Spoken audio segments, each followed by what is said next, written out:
Let's go Mets. Let's go Mets. Let's go Mets.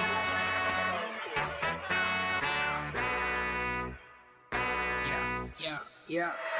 You gotta believe and invest with your heart. Orange and blue till Mets do us part. Spring training, oh yes, it's the start. City Field gritty till Mets do us part. Hit home runs and knock it out the park. Big Apple till Mets do us part. You gotta believe and invest with your heart. Listen to the show till Mets do us part. John from Brooklyn, Gibby reps NJ. We're the other team, I don't care what your friends say. Mets fans, we focus like a sensei. Listen to the podcast Monday, Wednesday. Made a couple bad plays, but we still won. Character, yup, we're gonna build some. Are you gonna check the pod? It's real fun. Just like Mookie, I will, son. So invest with your heart. Orange and blue till Mets do us part. Spring training, oh yes, it's the start. City Field gritty till Mets do us part. Hit home runs and knock it out the park. Big Apple till Mets do us part. You gotta believe and invest with your heart. Listen to the show. Available now on all streaming platforms. If you love the New York Mets, check out Till Mets Do Us Part. Enough rapping. Let's get to yapping.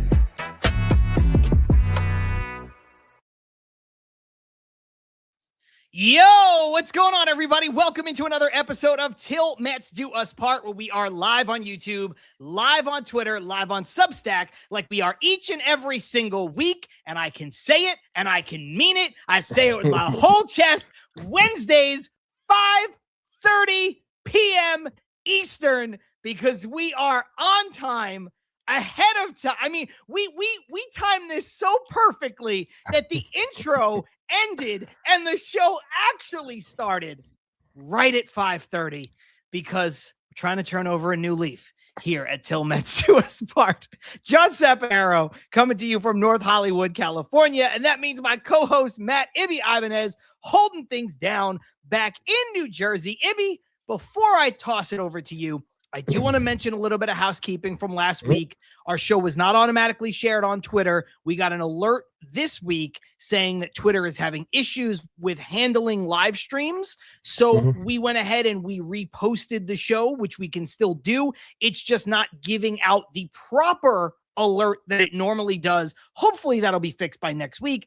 I don't know. Twitter is kind of a nightmare. Every 4 days it stops working near completely, but in the meantime, you know where to find us, because you've got Substack, you've got YouTube. If you follow us, either Til Mets Do Us Part, myself, Ibby, you can still know that we're going live. It's just there's something off with how Twitter is working. All of that being said, Ibby, how you feeling, man? I'm doing pretty good, John. Thank you for asking, as always. And I'm pumped up because the weather's starting to better here on the East Coast. Things are finally melting, which is great. Spring has officially sprung when it comes to our Mets. Things are in full force. We're going to talk about all the good things today. And I wish I could just be smiling the way I promoted it today on X. That smiles are out in full force when it comes to our team, as they should be. It's a brand new car smell for this team. It's a turnover. It's exciting to see everyone out there and having a good time. But for some reason, we're basically being told as fans we're not allowed to smile, and there's a lot of nonsense going on. But don't worry, as always, we've got you covered for all of it. Something tells me the start of the second half of the show today is going to be a little bit, I don't know if angry is the word, but I think we're going to need plenty of safes this week, because there's a lot of people that got to go into them. But all things considered, it's Wednesday, red lights on, I'm pumped up. Let's have some fun. Let's have some fun indeed. Go across the comments. Shout out people who are here. We've got Lazy Mary, Mike Laverty, Gab is in the house. Who else? Armand is here. Jeff Cohen is here. A lot of familiar faces starting off the show as per usual. Carlos Ortiz, Ken Thal, Ethan, Rosie, Chrissy, Brad in the house. And as far as live commenters go, that is it, because as Armand points out, Twitter is down. Oh, wonderful. Twitter is down. So find us across, that's the whole point of simulcasting, as it were, across all these different platforms, is to make sure that you can find the show. Yes, and like the video along the way. And a couple people were shocked. Jeff Cohen, oh my God, or OMG, I should say in this case, because of the Mets connection. I am so verklempt starting at 5:30. Armand saying, holy crap, on time. Mike Laverty, the rare 5:29 live. Rare that they're on time from Ethan. That's right. That's right. Rosie, what's going on? John's on time. And then Gab just saying, holy shit, wow. That's right. That's right. Right. That is right. And you know what? Sometimes Ibby's late, but usually it is me. So, that's just how it goes. That's the Hollywood. Chrissy's saying I purposely came late, but then honestly, you kind of timed it perfectly anyway, because the intro video is like a minute and a half or whatever the case may be. Ibby, does it look like I had a nose job done? I mean, I'm blind, so I can't really tell. Did you have a nose job? I don't know. I did not have a nose job. No, I've never had a nose job. I know I live out in Hollywood. Cosmetic surgery is a thing, but no, I've never had a nose job. So I don't know why it does. Maybe it's the lighting. Maybe it's the angle. Maybe it's because I'm not wearing a hat today and the lighting seems a little different. But I have not had a nose job between last week and this week, and I have never had a nose job. Not that that's an issue, but yeah. Anyway, Ibby, there is a lot of bullshit to talk about as far as the Mets are concerned. However, I don't want to start there because I don't want to start on a negative. I don't want to be brought into the muck like everybody else. I engaged in it on Twitter, as you did, as other people have. I saw Gab's comments towards some of it, and I've seen Keith Diaz. Gab's speaking only truth. I mean, come on, she's only speaking truths. For sure. No, I just see people engaging in it, and we are going to do that. But I would like to do it in the second half for two reasons. One, I want to put it off because there's plenty of stuff to talk about that's exciting, plenty and of fun, good. And like you said, all smiles. Yeah. And also it will tie in perfectly to the throwing away the key segment and who we're putting into the safe and things of that nature. So let's start on the positive. I don't know which positive that you would like to start with. So I'm gonna leave it up to you, because there are some good things. You get full squad workouts, which means everybody's there. You have, Luis Robert hitting tanks in batting practice. Yeah. You have Christian Scott looking damn good on the mound throwing live BP. You have Craig Kimbrell looking good, striking out Juan Soto dapping him up for it.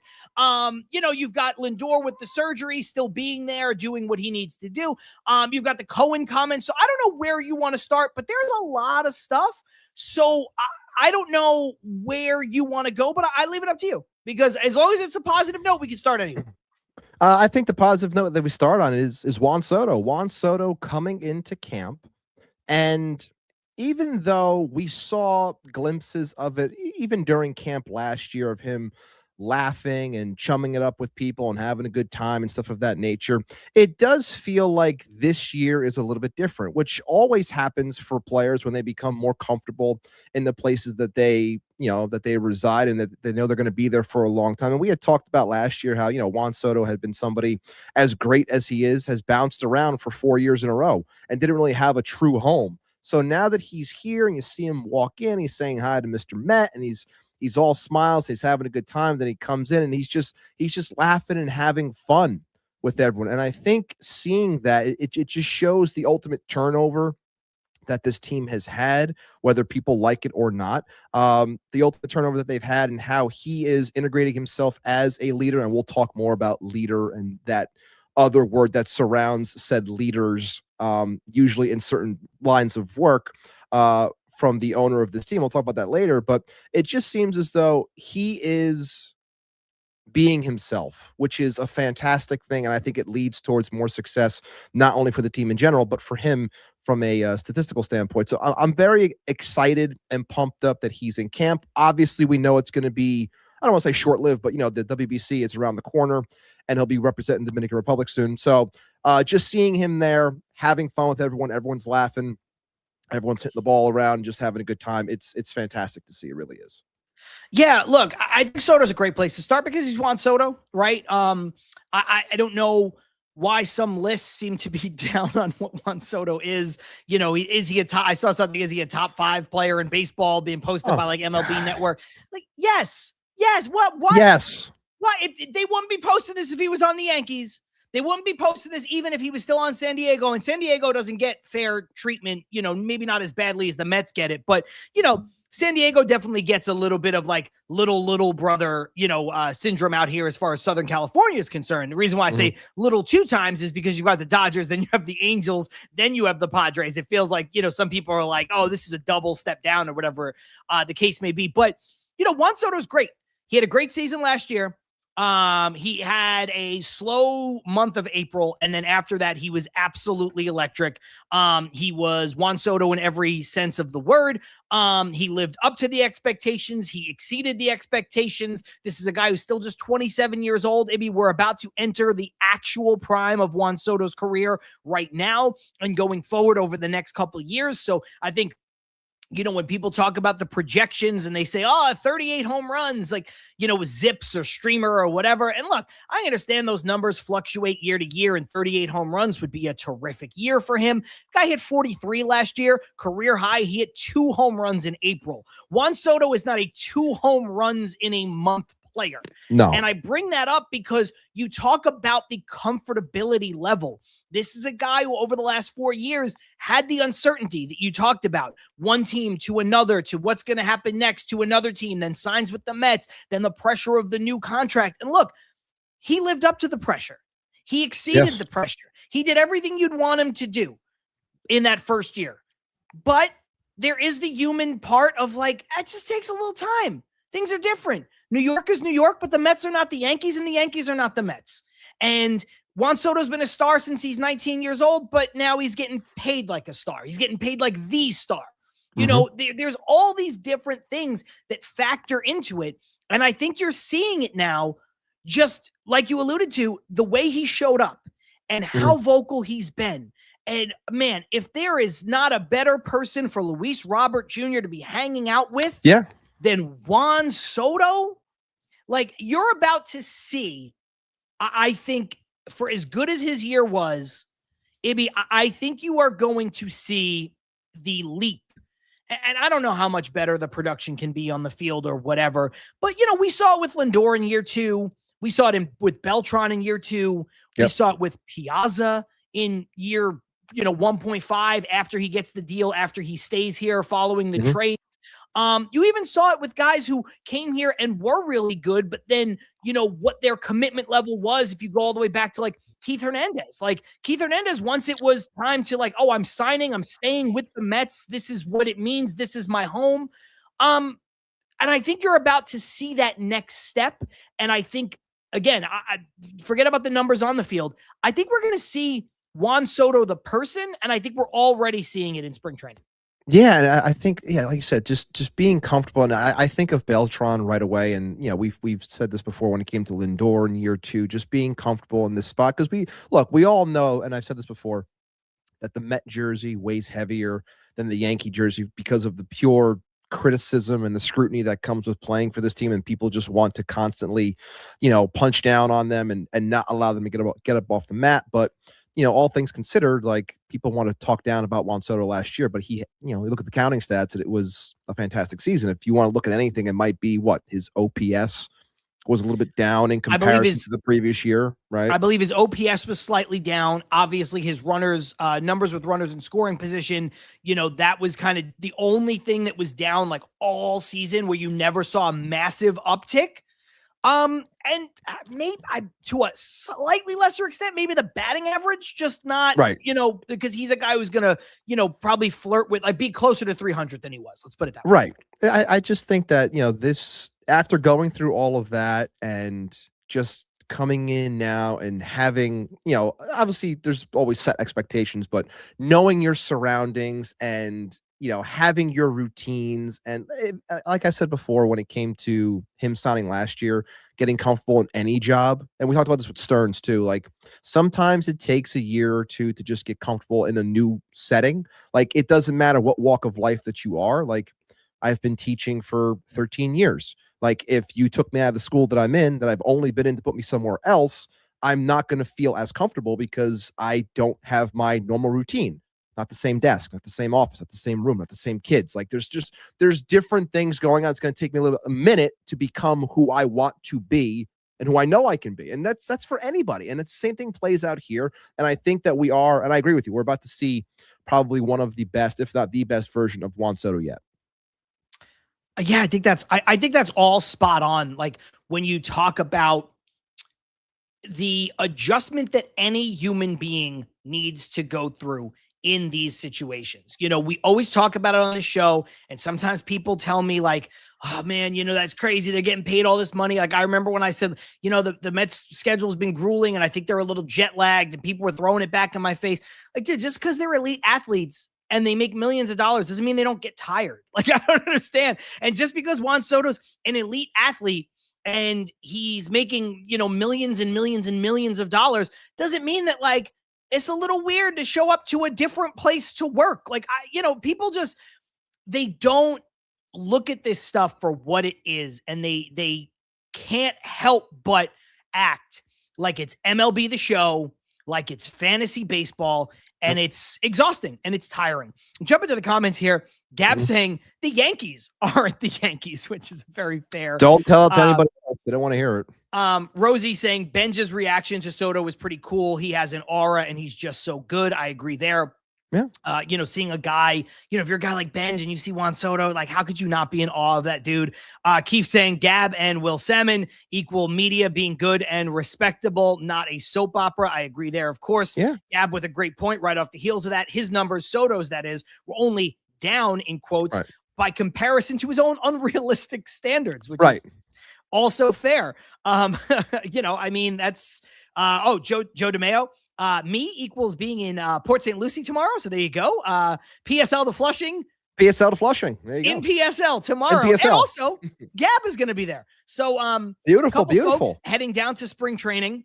Enjoy yourselves. Cover the Mets. And you know, appreciate it. Like, honestly, the work that you guys do going down there, having that opportunity. Awesome. Looking forward to, you know, checking up with the Mets pod down there. And maybe we'll see if we can, if Gab's not too busy, maybe we can get her on the show and see if she can jump in and talk to us a little bit from Port St. Lucie, if that's something that she may want to be interested in doing. But, you know, Ibby, you can't say enough about Juan Soto.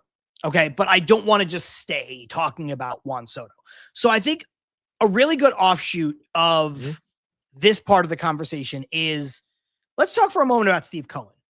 Yeah. Because Steve Cohen does his State of the Mets sort of address at the beginning of spring training. And the one thing, well, there's a lot of things to like about Steve Cohen, but one of the things you have to like about Steve Cohen is how honest he is when it comes to answering questions from the media or addressing the media. You know, I love that he was like annoyed. You know, I'm annoyed. He says words and he says things that you don't expect to see. I mean, listen, some owners are absentee owners, right? You don't hear from them ever, right? Ever. And he is certainly you not. Haven't heard from John Henry and what they're doing like a countdown, like he hasn't spoken in like 2,000 plus days or something to the media. Yeah. So, you know, and listen, Steve Cohen likes to be in the spotlight, and that's fine. Some guys don't like it as much, and that's okay. But I do think you kind of owe it to your fans to speak every once in a while. And there were a lot of great tidbits there. You know, his kind of wink, wink, nudge, nudge of like, I can spend a lot of money too. Right. Like there was a lot there. Which of course some people didn't like. You got to be careful there, of John. course Some not. people didn't like that. Can't say that. Ridiculous.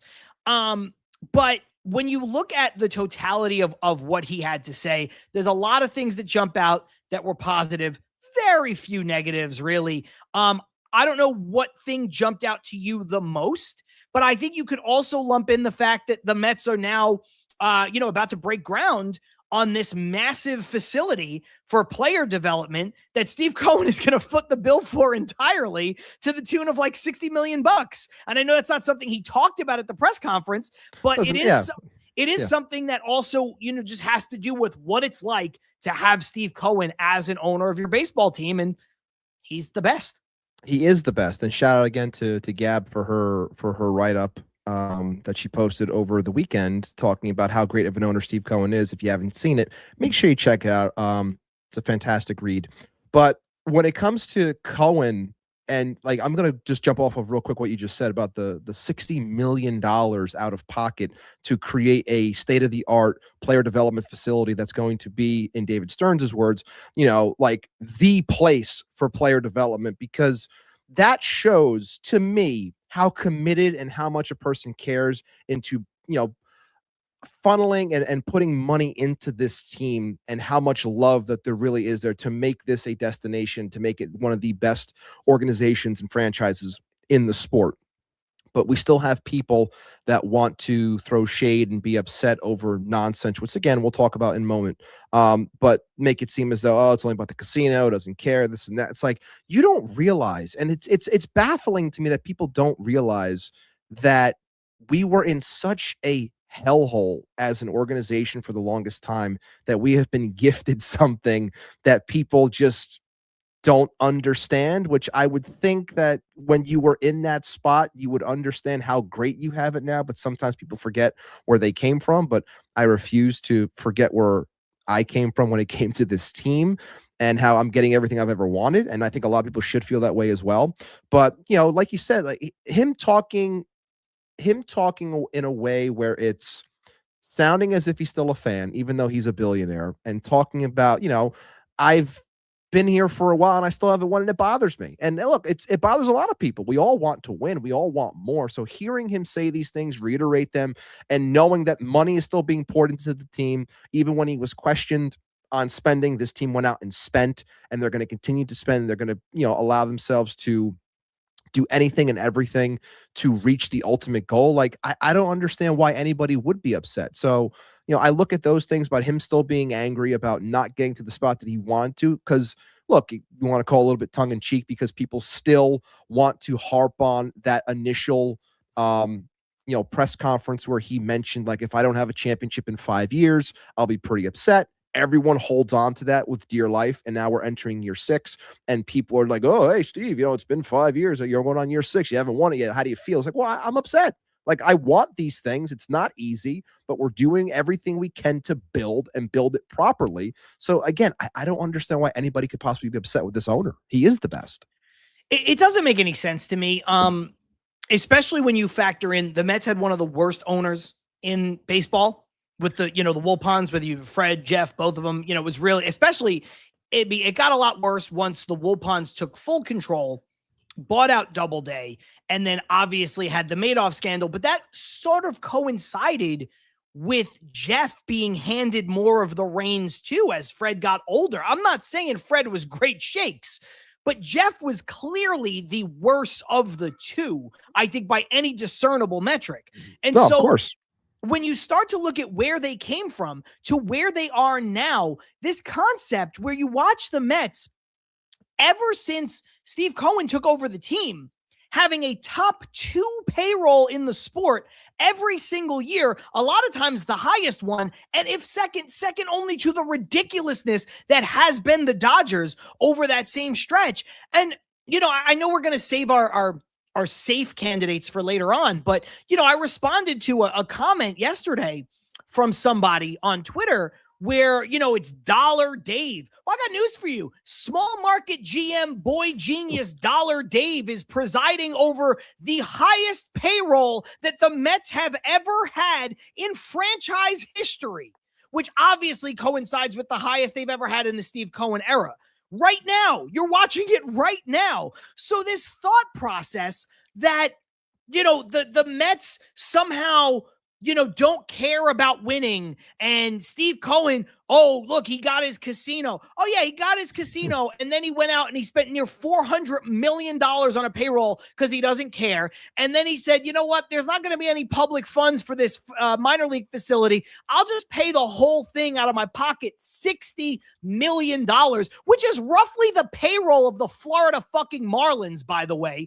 So don't turn around and tell me that, these guys don't care. These guys don't try, because we're all basically old enough to have lived through some portion of the Wilpon ownership. Some of us don't go back, far enough to the 86 Mets and the 69 Mets and even the 73 Mets, whatever. Some of us don't go back that far, but all of us have lived through some portion, watching this show, listening to this show, have lived through some portion of the Wilpon Mets.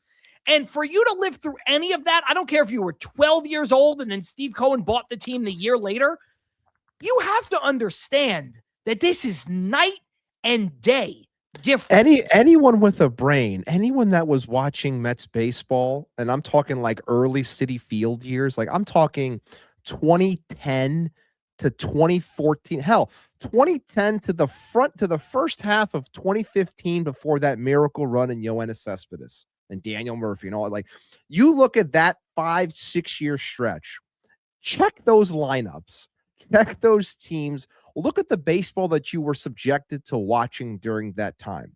No plan, no direction, bullshit being spewed to you, like legit bullshit that nobody ever questioned. No one ever said a word. Nobody wrote a single word about the nonsense. Nobody held their feet to the fire. Never. Yet now that they have direction and they have smart people and they have money, now's the time where people hold a team to the fire as if that they are the villains in this, which again would have been nice to have when there was actual villains running this franchise, but no one had the balls to speak up because they didn't want their press pass taken away. Well, and because they know that the Wilpons had the protection of Bud Selig in the commissioner's office, which was absurd. And yeah, Armin, you're 100% right. 2010 to 2015 lineups were dead dog shit. Horrendous. Absolutely horrendous. So bad. Gab Omar saying, Quintanilla. Yeah, that's a good one. Dollar Dave is unfortunately hilarious. It kind of is. Well, that's the one I was going to bring up. John Mayberry Jr. Go ahead. It is hilarious that whenever you say bad Mets teams or bad lineups, the first name that comes to the mind of everybody is John Mayberry Jr. batting cleanup. And John Mayberry Jr. was batting cleanup. I think he was batting cleanup third or fourth. The game that just happened, I think someone posted the other day, the Steven Matz debut against the Reds, where Matz had the most hits and was driving in runs for himself because the team couldn't hit. I think Mayberry was batting cleanup that day, fourth or fifth maybe. And who's another name that everyone always says? Eric Campbell. That's another name that always sticks out because he was so freaking terrible. Like, it's insane the players that were getting trotted out for a New York franchise.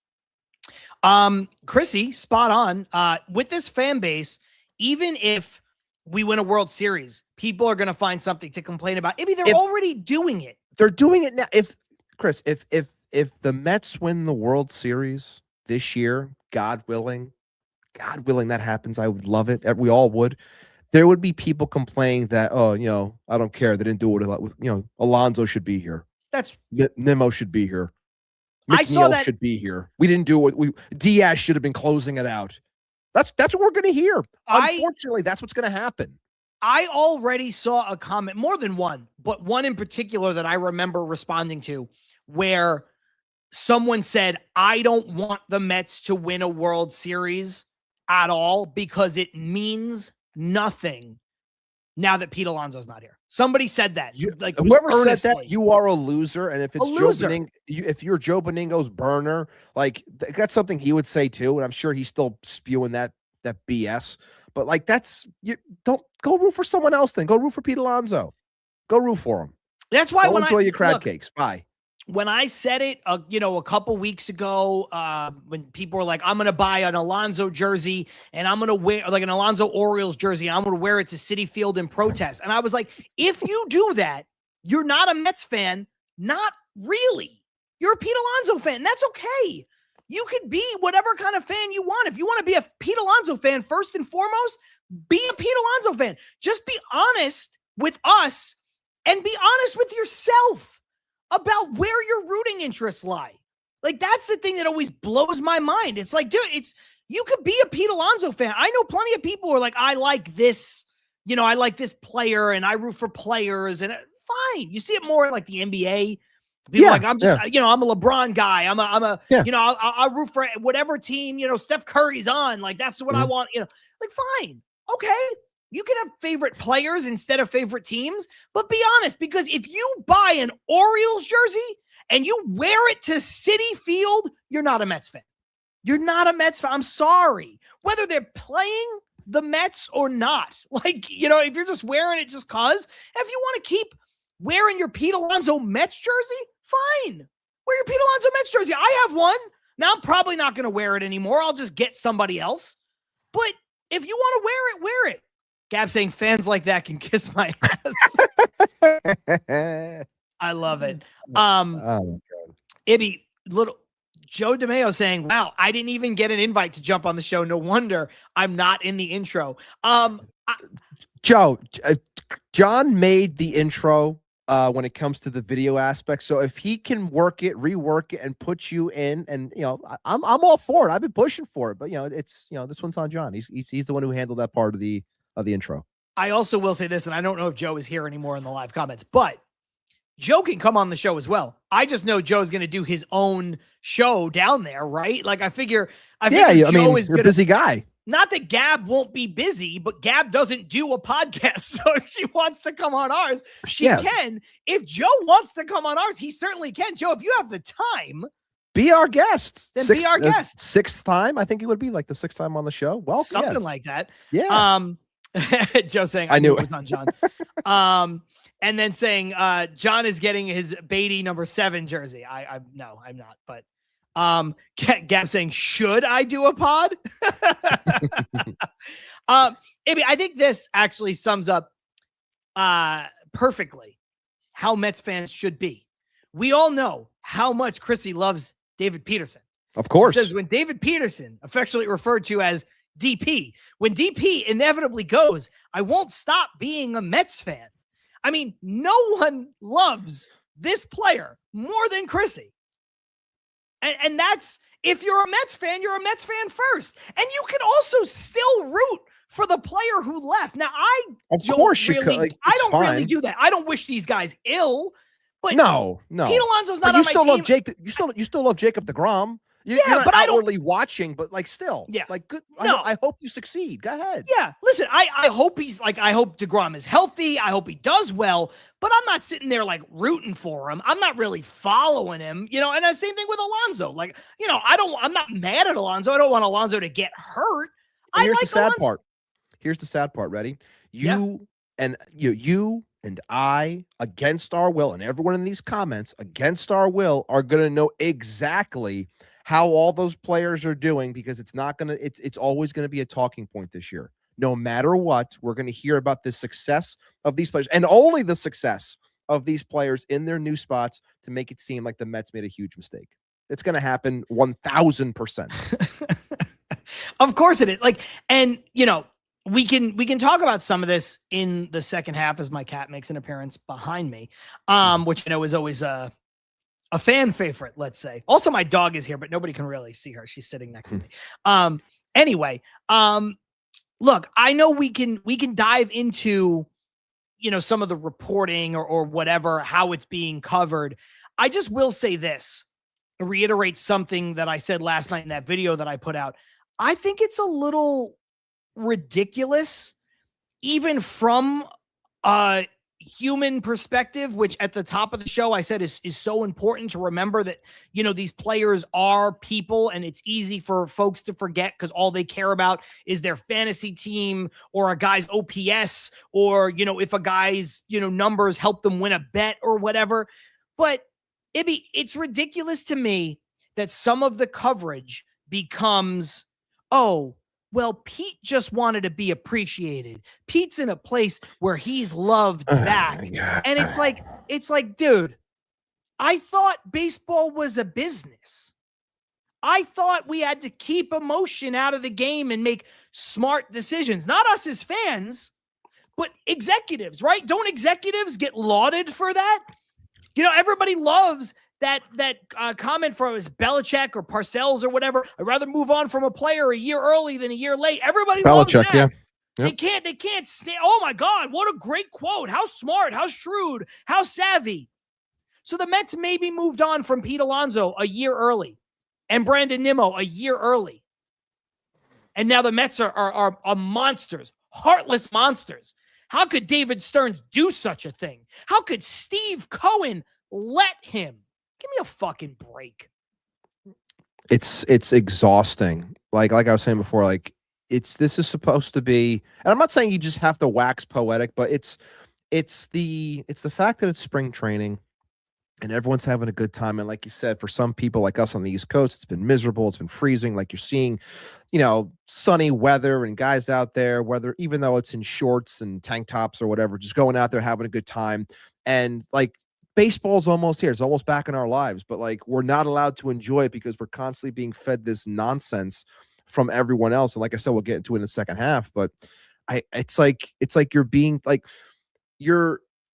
we're trying to enjoy it like a person would be enjoying ice cream. Like you're sitting there eating ice cream. Like, should you eat ice cream? Yeah, it's fine. It's no big deal. Is it the healthiest thing for you? No, but still, like if someone gets it, I'm not going to berate them for having it. Like I'm trying to have my ice cream right now. Watch my Mets in spring training. And here I am getting yelled at, being told how terrible ice cream is and why you having that flavor. They got rid of the other best flavor. It's like, well, I don't care, man. Like I'm enjoying this. Like, can you leave me alone, please? It's like constantly in my ear. Like, get the hell away from me. Like, just enough. Like, let's just enjoy baseball. But we're not allowed to. Everyone else can, but we, for some reason, are not allowed to enjoy it.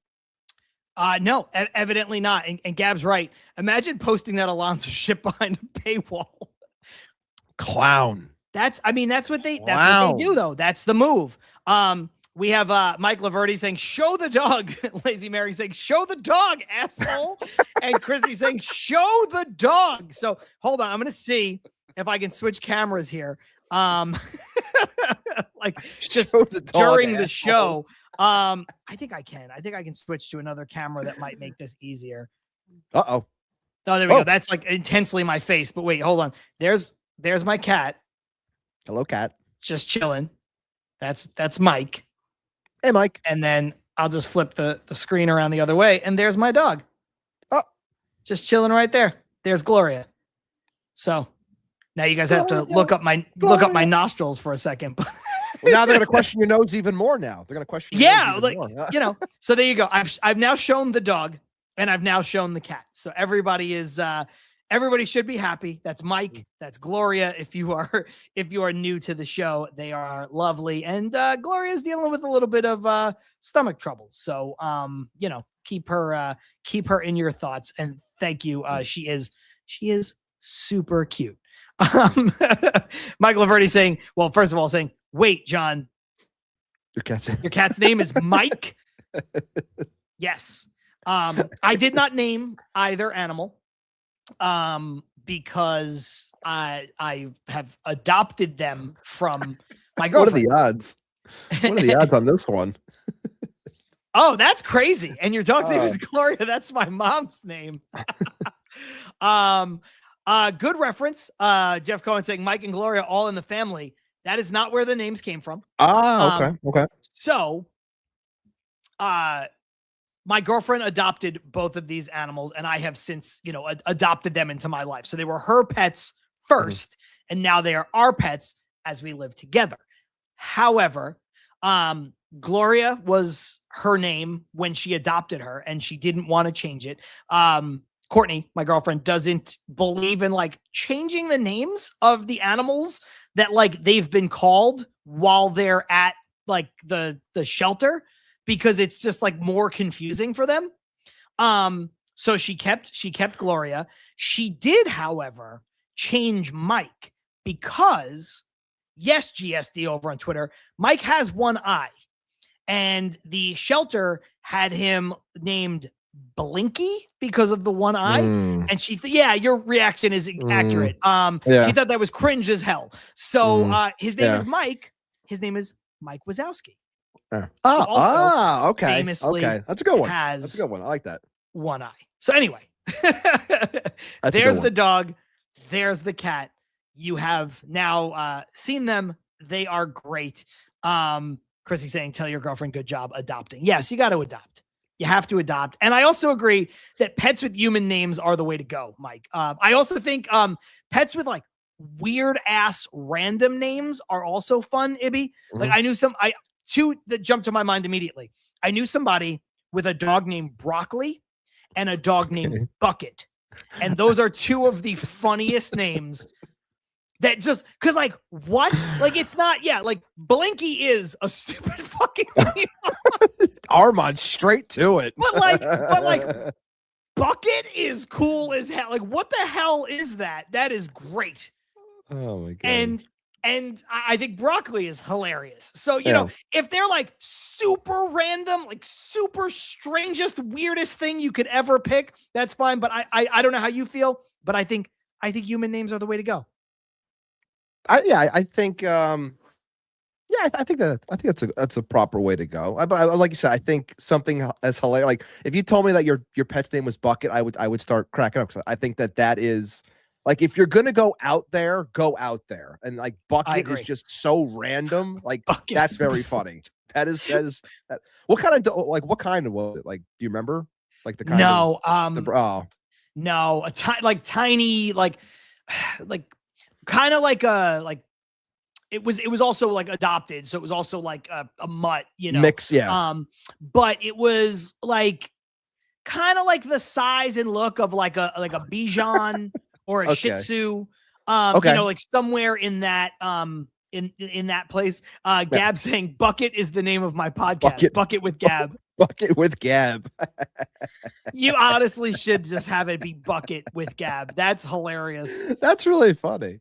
My one bird's name was Larry Bird, Stevie Mac. Simple. I like it. I like it. Ibby, I think the other thing we should bring up from the Steve Cohen press conference is the no captain. Of course, yeah. Take on, of course, the famous line from Dead Poets Society, to which Captain, my captain. Lazy Mary says, nobody needs a fucking captain. Captains in baseball are pointless marketing tactics. You want a captain, go watch cheerleading. I think that's good. Brad also said, start the conversation with no captain. So, Ibby, you and I have, when there was the captain conversation being pushed, you and I were both in favor of giving Francisco Lindor the honor. He seemed like the most likely person and personality and player. But I don't really have an issue. Like, I don't think you need to have a captain. I think if there is one, it should be Francisco Lindor, but I don't think you need one. So I agree with everybody here. Like, I don't think you need to have a captain. And I'm good with this. I understand the logic, and I think Cohen has the right to do it. Yeah, I think like we mentioned, I think we mentioned it last week, talking about how, you know, you can't relate to everyone. And they mentioned this too, how, you know, a clubhouse is, you know, filled with different people and what have you. And yeah, like you're not going to relate to everyone. Like everyone pulls together ultimately, but you don't need one person trying to police everything. Like I would have been fine if they did it. We talked about how if there was one person, it would be Francisco. But if they want to come out and just be like, hey, like, let's just nip this now. There's no captain. Like, let's just end that talking point and then move forward. Like, I'm fine with that, because again, it's further pushing unity amongst the team, pulling all in one direction. Like, we don't need one person to be the savior of this clubhouse. Like, we're all in this together type thing. So, like, I'm fine with it. I have no issue with it, and I'm glad that it was just, you know, squashed right away, as opposed to creating another talking point later on when it's not needed. I also like what Mendoza said, because they were talking to him after the Cohen press conference. And he basically said, like, when talking about Lindor as an example, he was like, we need you to be the shortstop of the New York Mets, which is like hard enough. And, you know, like, where it's like, I don't need you. Like, it's my job. It's the coaching staff's job to keep everybody together and to do whatever. And like, obviously some guys are going to gravitate towards leadership. They're just natural leaders, right? Some people are just natural leaders, and that's what they're going to, you know, assert themselves. And to your point about letting that develop and what Cohen said, you could just let that develop year over year. But I loved what Mendoza said, which was basically like, dude, you don't have to put this onus. Like, we don't need to put a C on your chest. And then, like, you know, you're already the guy that people are going to ask questions to. You're one of the best players on the team. You're also one of the most outspoken players on the team. You're also, you know, one of the most affable players on the team. So, like, you're already going to be that guy. We don't need to like make it official and in that sense, make it worse for you. Just go out and play shortstop and hit 30 home runs. Like, we don't need to do all this pomp and circumstance. Yeah. Like, again, If Lindor was named captain because they wanted to, I'd be happy for him, and that's cool. Right. But you don't need it. This is a sport where it's just immaterial, and I am happy the discussion is over, like Joe says. Like, the discussion's now dead, and he's happy about it. If they named a team captain, whatever. But I've been vocally against a captain in baseball. There's a reason why only 2 teams have it. I mean, it's ceremony. It is a marketing tactic. And Odd coming in ever so eloquently. It's baseball, not a fucking pirate ship. Like, yeah, it's basically it. You know, We're trying to win a World Series, not find treasure chests and shit. Also, Ibby, look, I don't know if this is exactly how it would play out, but I think Odd has a good point here. Like, nobody likes a narc in the clubhouse. Like, I don't know that that's how that would go down, but there is something to be said. You know, listen, if there wasn't a split of us and them a little bit with coaching staff and players, then why are there ever in any sport player-only meetings? Do you know what I'm saying? Like, why is it like, so I don't think this is how it would play out, but I think there's something a little bit to this.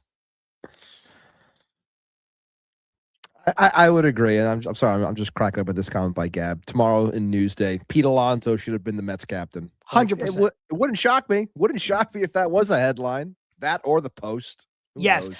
Also, I think this is, I'm with Joe. We talked about it like 2 weeks ago about the press conferences, how like there should be more press conferences and there should be more in-person press conferences. If you are named captain, you should have to wear the C.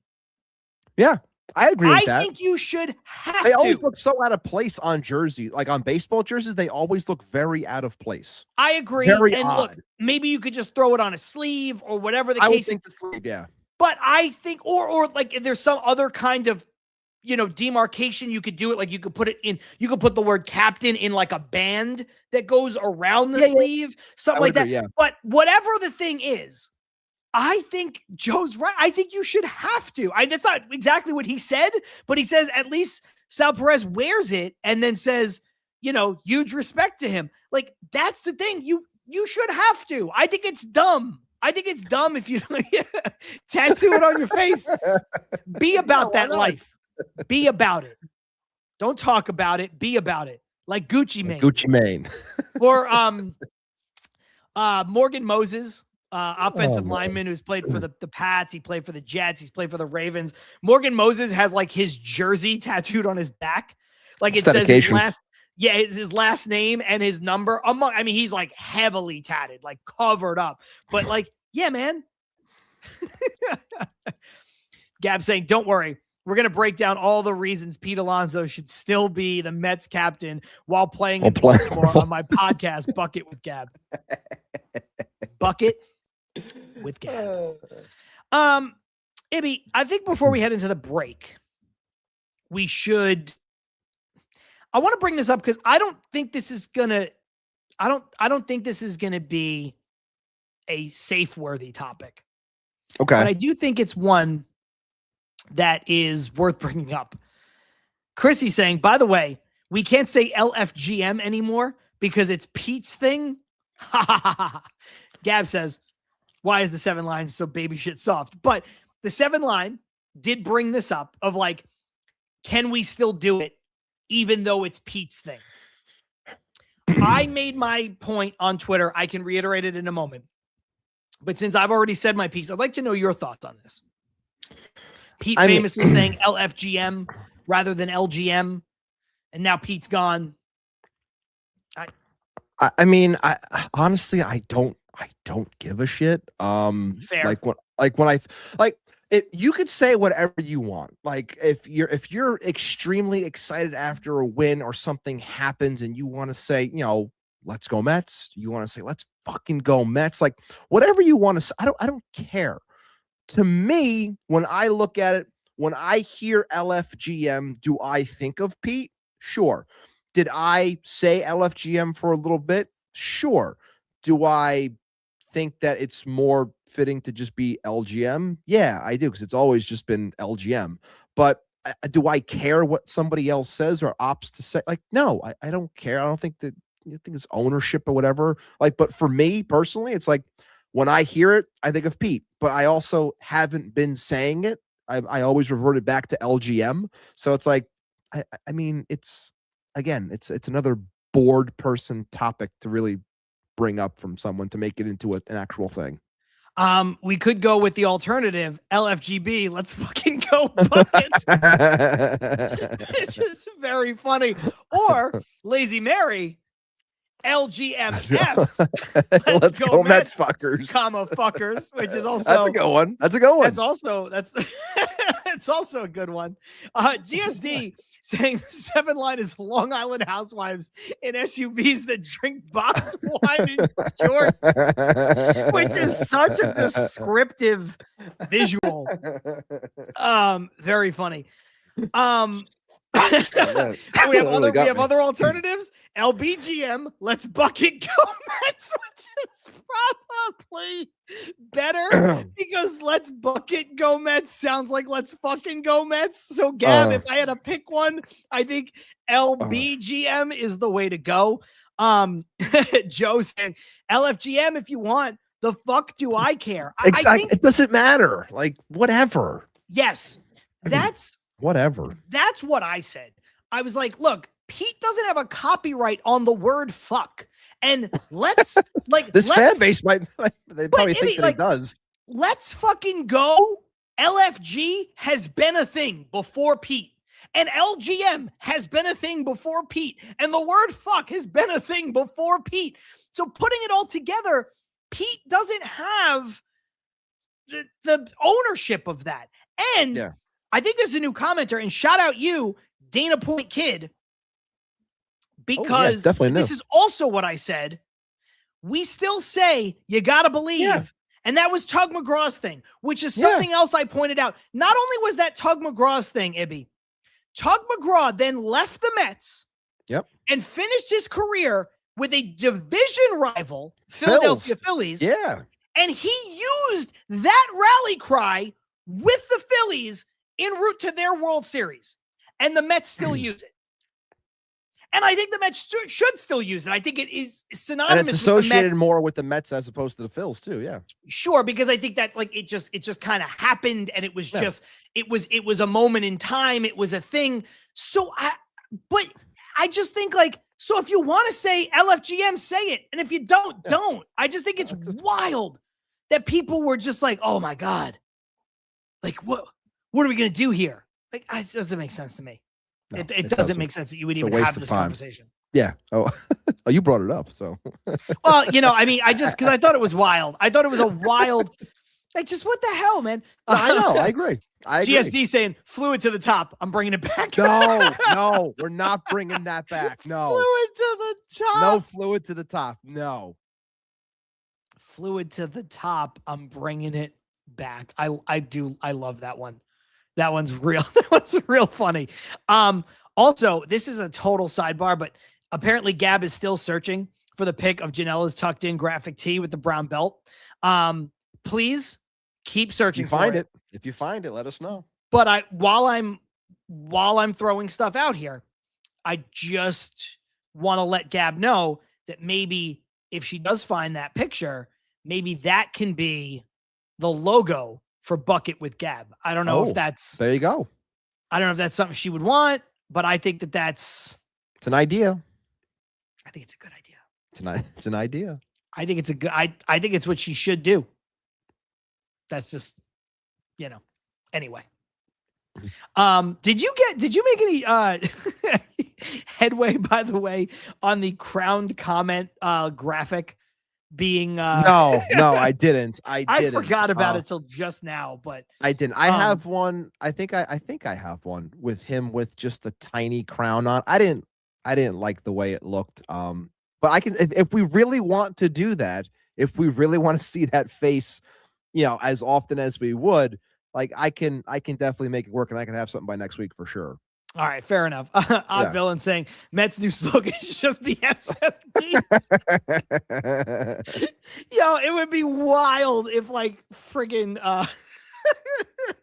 like Luis Robert in a walk-off and he's like SMD. Oh my God. Absolutely fantastic. All right. Mhm. So we can head into the break now. We're a little Yeah. short of an hour. Yeah. Anything with any of this nonsense that you feel like we missed before we head into the break? Because we No, come I out, don't think so. we got to Yeah. talk about some other stuff that's really got me That's the riled stuff up. I want to talk about. That's the stuff I want to talk about. That's the stuff. So, yeah. Okay. So then, Yeah. you know what? We started early. We'll head into the break a little early because there is no point. If we started talking about this right now, Ibby, we would never do a break. So No, yeah. let's go into the break. When we come out, we'll reset. If you're watching live for the first time, and some of you probably are, it is just a 30-second reset that we use mostly for the audio version of the show. John Saponaro, Matt Ibanez, Til Mets Do Us Part, live on YouTube, live on Twitter, we think, and live on Substack. We will be right back.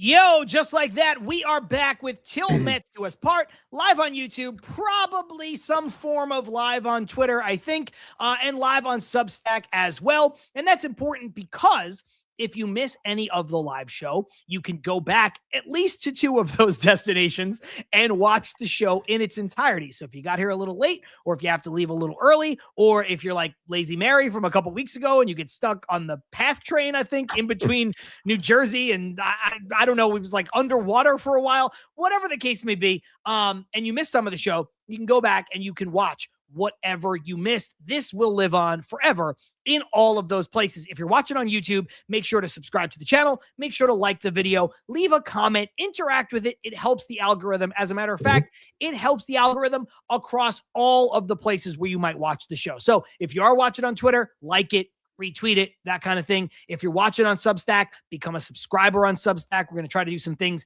exclusively on Substack coming up at the start of the season. So, there's a lot of things to look out for. You can follow the show across social media at Til Mets Do Us Part. You can follow me at John Saponaro. You can follow Ibby at Poison_Ibby. And I mentioned the audio version of the show. This will drop a couple hours after the live show is over on wherever it is that you get your podcast. So we've got Apple Podcasts, Spotify, Amazon Music. Those are the main places. Be sure to look out for it. In case you can't watch the video, you can listen to it in those places as well. Lazy Mary jumping the gun here saying New Jersey Transit in the safe. Ibby, speaking of the safe, let's hit them with a quick word from our friends at Independent Safes. Absolutely, John. IndependentSafes.com. Independent Safes are protecting homes and businesses with secure residential and commercial safes. Fireproof peace of mind in every corner. Visit IndependentSafes.com today for security that stands strong. And this is our favorite segment of the week. And this week, is it going to be a doozy? Because we definitely need to throw away the key on so many freaking people. But the question is, am I going to put them all in? I don't know. I don't know exactly who John's putting in there, but there are such a multitude of names that need to go into this safe. So I'll take one. Armand has a lot of stuff to put in the safe. And look, flood the comments. Let's see what the chat wants in terms of who's going in the safe this week. I won't name everybody, but I'll name one, and then we'll let John go, and then we'll go to the chat, and then if there's any extras, we'll throw them in. But I'm putting in Mr. Dave Lennon of Newsday, because I think that it is so freaking tired to keep talking about Pete Alonso. I know I just said that, this season in general is going to be surrounded by him, unfortunately, because everyone thinks he was this incredible, otherworldly, unable to be replaced player that the Mets leave and walk out the door, and it's Dallas Strawberry all over again. It's going to be a nightmare. They're going to regret it, and blah, blah, blah, blah, blah, blah. This man is in what? Port St. Lucie, Florida. Mm-hmm. And what? He decides to take a trip over to, are they in Sarasota? Maybe 3-hour drive. I think they're in Sarasota. Heads on over 3 hours to do a story and get comments and quotes or what have you, to talk about how a player is, finally loved and being taken care of and appreciated for who he is. My man, you have gone to the lengths to go that distance, 3 hours one way, to then come back to just get a couple of clicks. And the thing that pisses me off the most is when people do this stuff and then they refuse to interact with anybody. Like, they know that once they hit send and they post it, it's going to create this shitstorm, because that's all they want is the shitstorm, because they think someone's going to pay $3, $5, $7, $10, whoever the hell's wasting their money on Newsday, that they're going to post that thing and they're going to get traction and people to read, because they're going off of, the anger of people. I think that it is absolutely ridiculous to waste your time on something like this. And Gab's not wrong when she said at the start of the show also that Pete Alonso has to go into the safe. Like, I'm sick of it. I'm sick of it. And the fact that this person writes this story to throw the Mets under the bus as if he wasn't appreciated here. Yes, he was. He was offered a 7-year deal. He turned it down. And people are going to say, well, he turned that into, really $205 million. So he was disrespected. It's like, I'm sorry. At the time, this player was offered 7 years, $150+ million. And we're going to pretend like he wasn't appreciated then. He was. He didn't want it. Yeah. He didn't want it. So he said, which is fine. Which is fine. The second also, you hire Scott Boras, you don't want to be here. You want top dollar. That's it. And also, just him betting on himself in that way and turning that $153 million deal into like $207 million when you factor in this deal and the deal last year. That's a situation where you could say good for him. And I do say good for him. But it doesn't mean that the deal he was offered at the time, Ibby, is disrespectful. Do you know what I'm saying? No, it's not. Like, it's not disrespectful. He was still getting paid like a top 3 first baseman in the sport with that other deal, which, by the way, I think he was, but other people would argue that he wasn't. Like, he was getting paid just slightly less than I think it was Freeman. And we're talking as if this player was so disrespected that his door was getting knocked over with so many teams vying for his services. Nobody wanted this man. If this player was so damn good, the qualifying offer would not have stopped teams last year. When it came to it, would not have stopped. Anyone would want his services because of the player that he is, but everyone assumed, he's a Met. He's just a Met. Like, let him stay there, whatever. We're not going to bother. And then nobody steps to the forefront for him this year either. Everyone's like, it's the Mets in Boston. I thought it was the Mets in Boston. Mets are like, 3 years. But in reality, like, if you think you're getting more than that, we're not even going to bother. We're not going to engage. Boston didn't come close. One team wanted this guy. Feels loved and appreciated now. That's the only one that truly showed that they care for Pete Alonso. Look, I did not read your article, Mr. Lennon. I'm not going to read your article because the fact that you worded it the way that you did tells me that you just are rage baiting Mets fans. So I say, F that. I'm not going to bother. I'm not going to give you the click. So that in itself, I'm putting him into the safe along with Mr. Alonso, because I've said it before and I'll say it again. This is my end point here. I'll pass it to you. I love what Pete Alonso did for this team. The time that he was here, gave great moments, hit a lot of home runs. I hate that this fan base and this media has made me hate this ball player now. I don't like him because everyone else has forced me to hate I see what you mean. This player. Like, I can't take it anymore. Like, I hear his name and I get angry because I'm sick of it. I don't care. This is what I care about. This is what I care about. This is what I care about. I want my team to win. You want to tell me, the team could have won with Pete? Maybe not. But the point is, this is what I root for. This is what I care. This is the only thing I care about. So don't tell me about this player putting him in the safe, putting Lennon in the safe, and there's more that'll go in. We'll see what the rest of the chat and John says, but that is me for this week. Throw away the goddamn key. This is a good one for you because you just used it. Joe Prano, former guest of the show, says, put the letter F in the safe. All potential copyright infringement claims now avoided, which is good because you just said the letter F in that context. So if we put that in the safe, then you're good. You're in the clear. You don't have to pay Pete Alonso any royalty fees. Yeah. Fuck out of here. Mike over on Twitter saying Mets for clicks in all caps. Oh, my buddy Mike. My buddy Clef. Good to see you, brother. Absolutely. Absolutely. It's just, Ibby, the only thing I'll add to this is, you know, how much of a Pete Alonso fan I am. Yes. I was a massive Pete Alonso defender. I have said on this show and in other places, I would have given Pete Alonso a 5-year deal.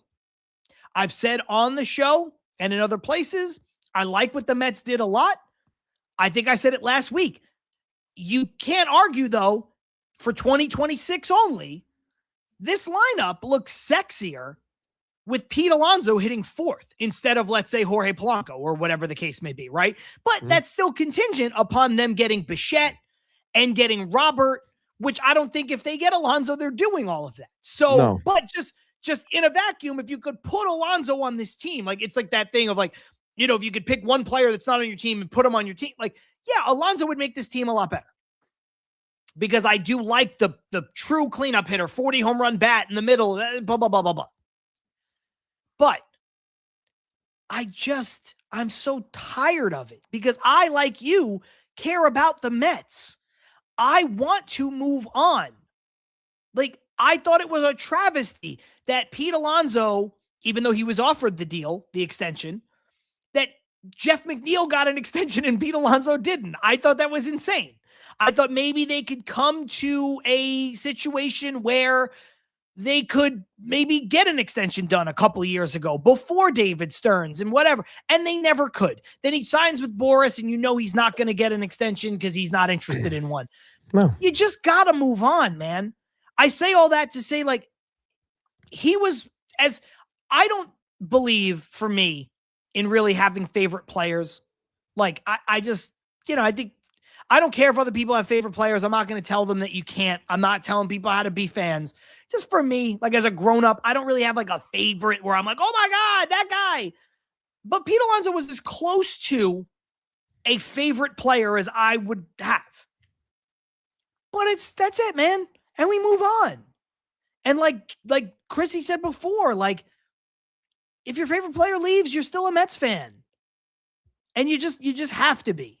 Odd Villain saying, Pete, Chris Davis, Alonso loading. There's a lot of good choices for the safe. Plenty. So many. Chrissy saying, me, Gab, and the bucket in the safe. Odd Villain saying, put Craig Carton in the safe with an unlimited FanDuel limit. Gab saying, me, Chrissy in the hashtag bucket. Sorry, I mean safe. You know.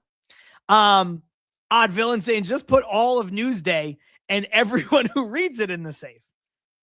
All good options. All good I options. mentioned Joe's, but from Mazbeth in the safe. Oh I thought about it. That's a panic room. I thought about putting him in the safe, Ibby, but two things. I don't have the budget for a safe that big. And we can't throw it in the ocean. No one can lift it.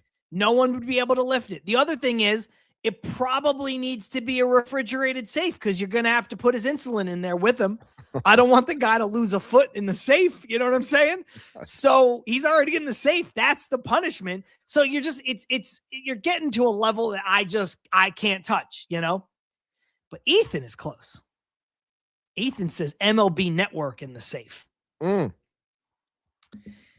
am putting Steve Phillips in the safe. It's a good one. It's a very good one. Steve Phillips, he opened up his MLB Network blurb that I saw on social media. Idiot. He said 36 executives around baseball were asked by I forgot who it was. Somebody at MLB Network about the most improved teams. Right. 32 of the 36 listed the Mets among the most improved teams. Correct. He said, I, Steve Phillips, have them as my least improved team. If that doesn't tell you all you need to know in that sentence, then I don't know what to tell you. I don't know why you're watching. Steve Phillips. Steve Phillips is one of the literal worst general managers in the history of Major League Baseball.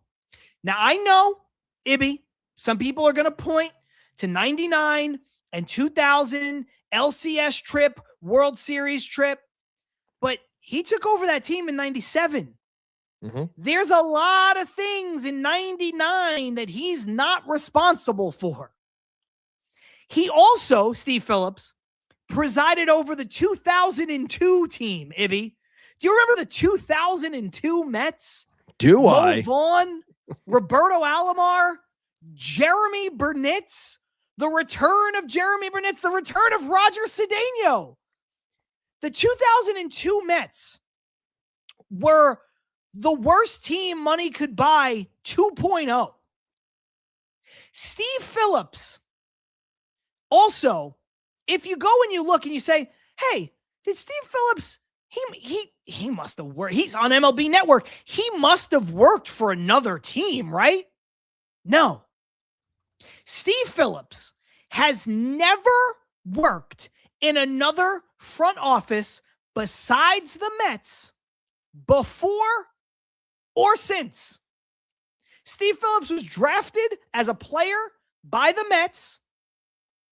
He spent a little bit of time in the minor leagues with Detroit in addition to the Mets. Obviously never made it to the majors. Then he was hired to the Mets front office, eventually working his way up to general manager. And when he was fired in 2003, after presiding over the worst team money could buy 2.0 in 2002 and a horrible start in 2003, he never worked in a major league front office again. Not as a GM, not as an assistant GM, not as a scout, not as a fucking ball boy. The guy never worked for another major league team after the Mets. And I'm happy Aunt Rivera, shout out Subway to Shea, brought this up.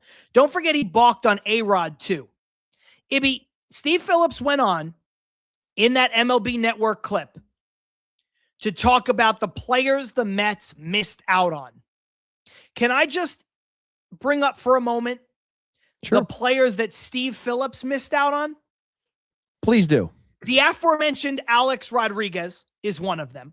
Now, We all know how things ended with Alex Rodriguez. Still, Ibby, I would have taken him in a heartbeat. Wanted him badly. You're talking about the Mets just got Juan Soto in the prime of his career. Alex Rodriguez was far and away the best player in Major League Baseball in his prime, wanting to come to play for the Mets. And somehow they fucked it up. They also dropped the ball on getting Ken Griffey Jr. to come to the Mets. Now, I know that was a trade. It's a little bit more complicated. I know he didn't waive his no-trade clause. Also a lot on the Mariners' end, too, but still. I've heard that story, yeah. But a guy who could not get it done. Right. Thank you. Odd Villain saying it right as I was saying it. Yeah. Mike Messina is another one from Aunt Rivera. Thank you for that one. I would like to add Barry Larkin. Now, I know that the proposed trade was probably Jose Reyes, which would have been bad, but you got to remember, Ibby, the Mets were trying to add the second superstar here to Mike Piazza. Right. Barry Larkin checks that box. Griffey Jr. checks that box. A-Rod certainly checks that box. And the other one was Vladimir Guerrero, Sr. It's just the list of people that he missed on is enough to fill the Hall of Fame, quite literally, because every player I just mentioned is in the Hall of Fame. I know Griffey was more on Seattle, but just like he never got the guy. He never once got the guy. I love this one from Joe Prano. Chat, tell me when the Steve Phillips talk is over. I'm going on mute because that's a name I never need to hear again. As Dave Lennon, as Steve Phillips dressed in clown makeup. Thank you for the truth. They're terrible. They're terrible. It's funny that those are the two choices that we made. I figured I'd just pull it up real quick, but like it's unbelievable. And there's more people that could go into it, but still, like I hate that this entire like time, this early goings of like baseball being back and like it's this constant berating of Mets fans like you're not allowed to enjoy it, and I think it's ridiculous, and it sucks. Like I should not be angry right now, but I'm being constantly yelled at about why my team is wrong when in reality they're not. They did everything right, but people are just upset and they're caught up in their feelings and they can't let it go. Just grow up. I do want to just bring something up before we end this segment officially. When I was talking about John from Masbeth, yeah, Chrissy said, "Holy fuck, LMAO," and Gab said, "Ayo, fat jokes." And this is what I wanted to bring up. I don't think it's nice to pick on somebody physically, unless that person is also just a piece of shit. Yeah. In which case, then I think it opens the playbook, if you will. Yeah.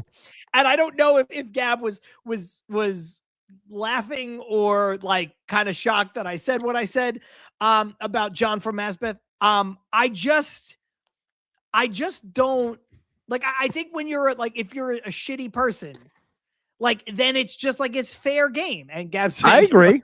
LMFAO in all caps and saying, you know what? Hell yeah. Like, so that's what it is. Like, I don't think that it's like, I don't think that that's nice. Like, I don't think what I said is nice. I know it's not nice. And I wouldn't like just go do that. Like, I wouldn't make comments like that about people, but like this guy, and I don't know him, and I hope he's inviting it though. When you speak like this, and unfortunately, like when you look like you're basically putting a target on yourself, essentially, right or wrong. But like, you know what you're doing. You're doing it for attention, like clearly attention. Like he clearly wants to be like the Yankee version of Frank the Tank. Like that's what he wants. Like Right. Why anyone want? Like I get it. You just want the constant attention, which is pathetic in itself. But that's all that this is. But again, like you're inviting the hatred that's going to be thrown your way, like it or not. And you know, honestly, and this is the last thing I'll say about it. What he does too is mean-spirited.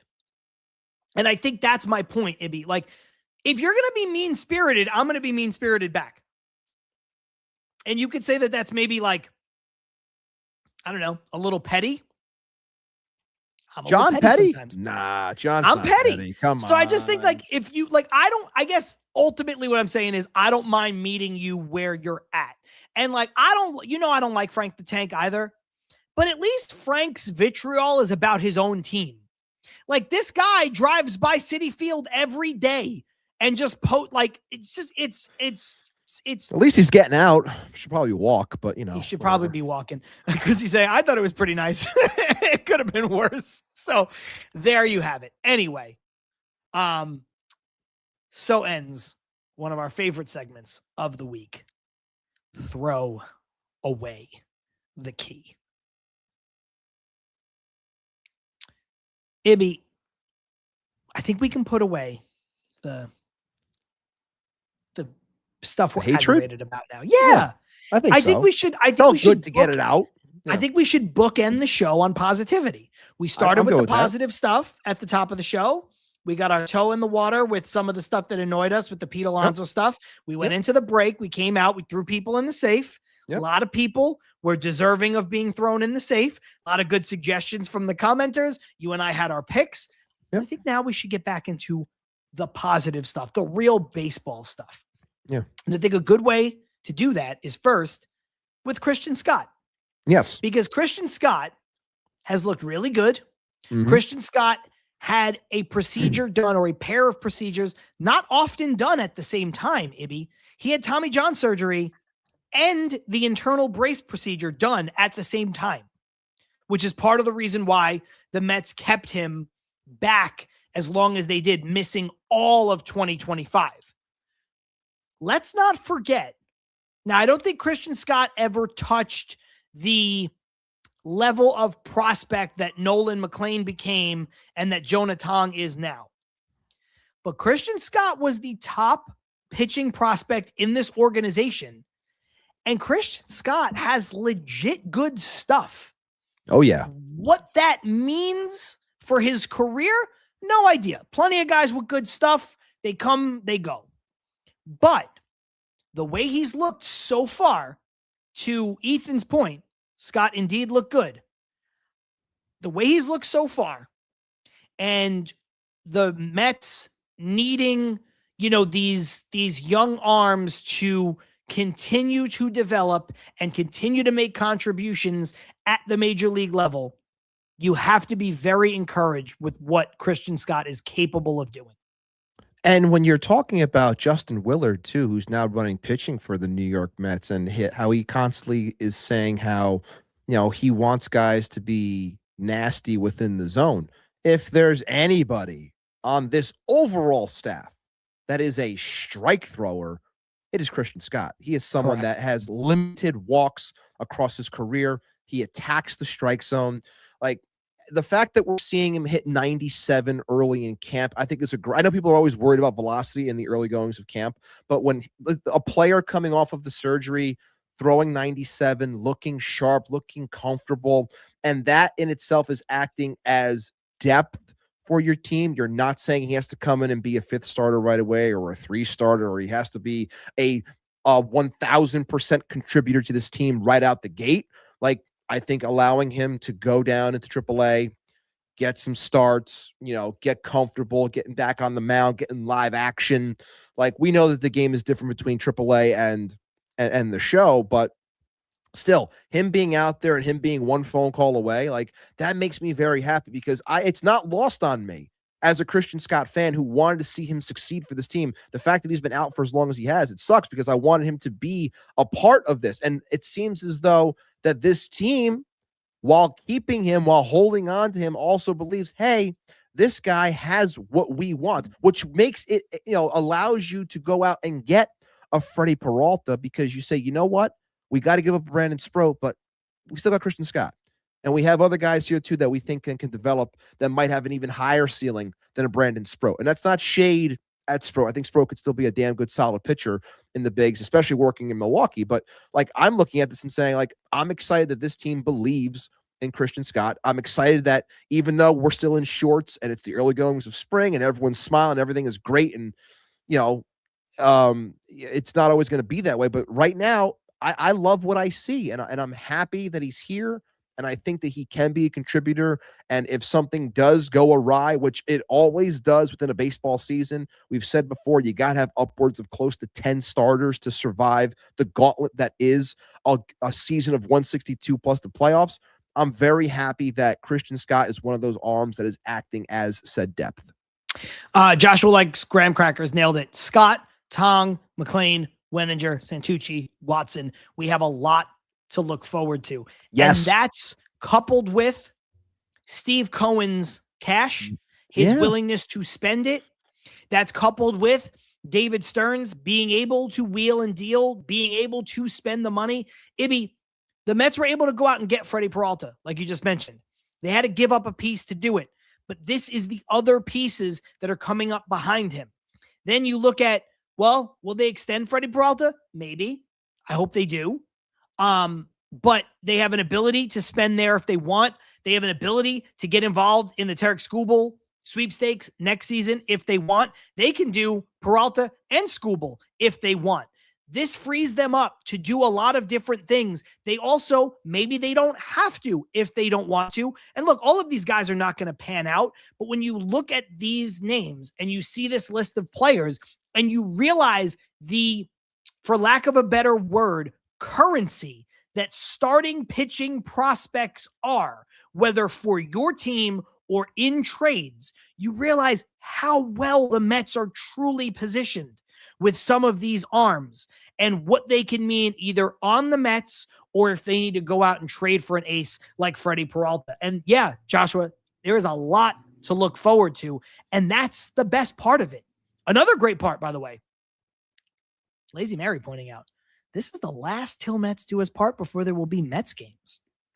That's right. Saturday, we kick it off. Saturday. Waddell. I was going to say, and all those people we just mentioned will not be pitching. It's going to be Brendan Waddell. Brendan Waddell on the bump, baby. Just as we set it up. Caps saying, I think Caps the new commenter. Unless Caps is Daniel Caps. I don't know if that's a name change. I'm not sure. Oh, maybe. I'm not sure. He can confirm. Maybe. I'm not sure. Let us know. Not asking for much. Just want to see our starting pitchers go past 5 innings so our bullpen won't be shot by June. Fair. I think, though, that ties into what we're talking about here, right? You know, you get Freddie Peralta. You have the opportunity to pitch deeper into games there. You think Nolan McLean will go deeper into games. I think a healthy Sean Manaea will be more of a workhorse. Yes, it is Caps, by the way. I think Sean Manaea, even if healthy, will be more of a workhorse. The guy who gave us a lot of innings, you know, and now you start to look and you're like, yeah, man, look, I'm not making excuses for the 2025 Mets. They were probably built in a way that was flawed, that we all kind of didn't realize to what level. But part of that flaw, is that everything went wrong. Near everything went wrong. Yeah. As far as the starting pitching and the pitching is concerned. So I think we will see. I think we will see guys go deeper.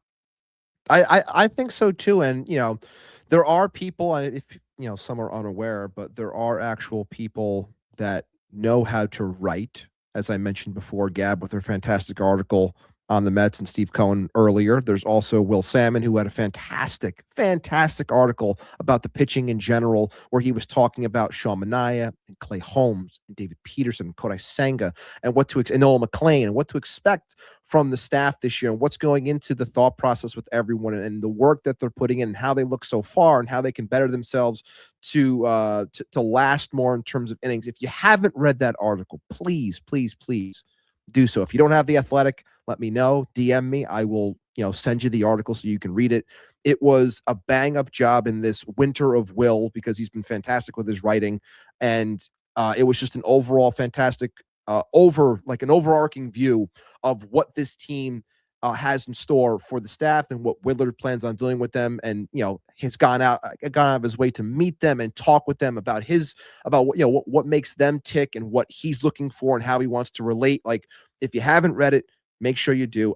It really gave me that much more excitement about this staff. I know that there are question marks, as there always will be with the staff going into a season, but I am very excited about the upside here. And to John's point that he just said before, I do believe that this team was handed so many things that you didn't think could happen all in one season, to which this team ends up missing by one game. I think a lot of those things come back. I think more wins are put onto the ledger for this team, which is why ultimately I think they will be a playoff team. I do think that pitching bounces back big this year. I do. Ethan saying the depth this time around is actual quality depth. It's not bums like McGill. That's a fair thing to say, although at times McGill he's still there. Careful. And also, there. At times, just to be fair, McGill has been quality depth, especially to start seasons. When McGill has been needed to jump into the rotation in April, he's been terrific. Two-time opening day starter. Yes. Two-time. Yes. I don't know how I missed this one before from Lazy Mary. Steve Phillips looks like cocaine Santa Claus is fucking That's hilarious. A good one. That's a Thank good you one. for that. I like that one a lot. I do want to pull this up from Julian, who has thrown out some comments saying Chrissy bullied me to come watch this podcast. Thank you, Chrissy, for doing that. Thank you, Chrissy. Appreciate you. Julian also said earlier, they're a Blue Jays fan. Yes, welcome on the real. Thank you. So thank you for joining, bullied or not. On the real, take care of Bo Bichette and Jonah Tong, who is of course Canadian. And I'll see y'all in the World Series. So appreciate that. Anytime a fan of a different team jumps in, whether bullied or not, to be here, we do appreciate it. So thank you for joining us. Ibby, Carlos Ortiz saying, when is your prediction show? I don't know the exact date, but it will be the last show before opening day. That's when we do our predictions. So yes, it'll be sometime, probably in about a month-ish, right? What opening day is the end of March. End of March, yeah. I don't have the exact opening day in front of me. Is it a Thursday this year? I always feel like it's a Thursday. Let's see the exact date. I'm going to imagine it's what, March 27th? 26th? March 26th? 26th. So if that's the case, our prediction show will be the 25th, the day before. 25th. Yep. Yeah. So yeah. And if not, if for some reason we're off by a week, it'll just be the last show that we do before the season officially starts. Sorry, Joe, my bad. He said, damn it, I was sure the Steve mentions were done. we jumped back in. I didn't see it, but I thought it was funny. I thought it was worth bringing up. Milo saying, feeling pretty optimistic about the season going in, which is all I can ask for from an off season. Feels like we have a shot. Ibby, that's all you can ask for. That's the name of the game. Not to look, I don't care. I don't care who. I know we talk a lot about how we feel about David Stearns, and we talked a lot about how we felt about Steve Cohen in the first half because of the press conference. Leaving that aside, leaving my belief in this front office and my, appreciation for the ownership aside, when you are a fan of a team, especially in baseball, I think this is the only thing you can ask for. Going into a season, feeling like you have a legitimate shot and you can be optimistic. I think that's the whole point of the fandom. So, I agree completely with Milo here. There are things that have to go well. Not everything will. We know that. But this is not like, oh man, let's just chuck up hope season. This is a season where the building blocks are there, and that's the important thing. The building blocks absolutely are there.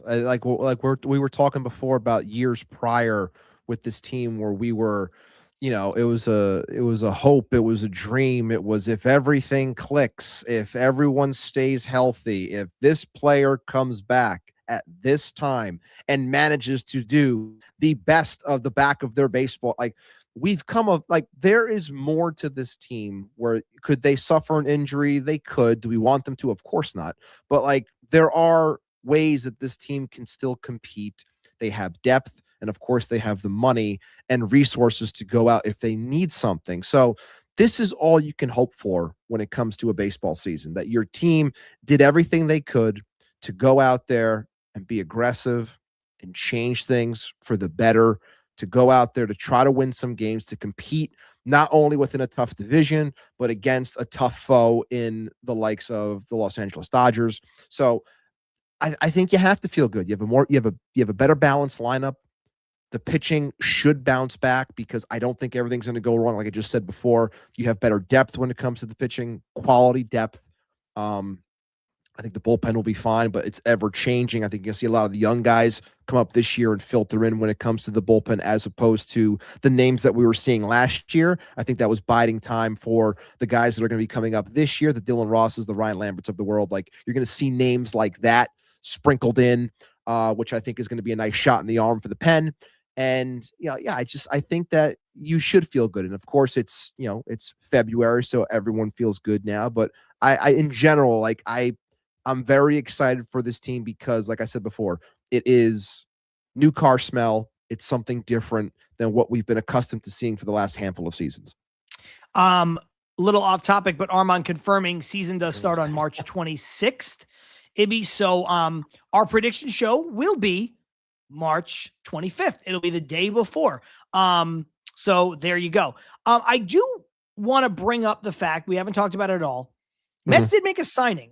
They signed Michael Tauchman to a minor league deal. Yeah. Which I think is a great low-key move. The fact that they were able to wait out the market and get a guy who has been a very productive hitter for the last 3 seasons.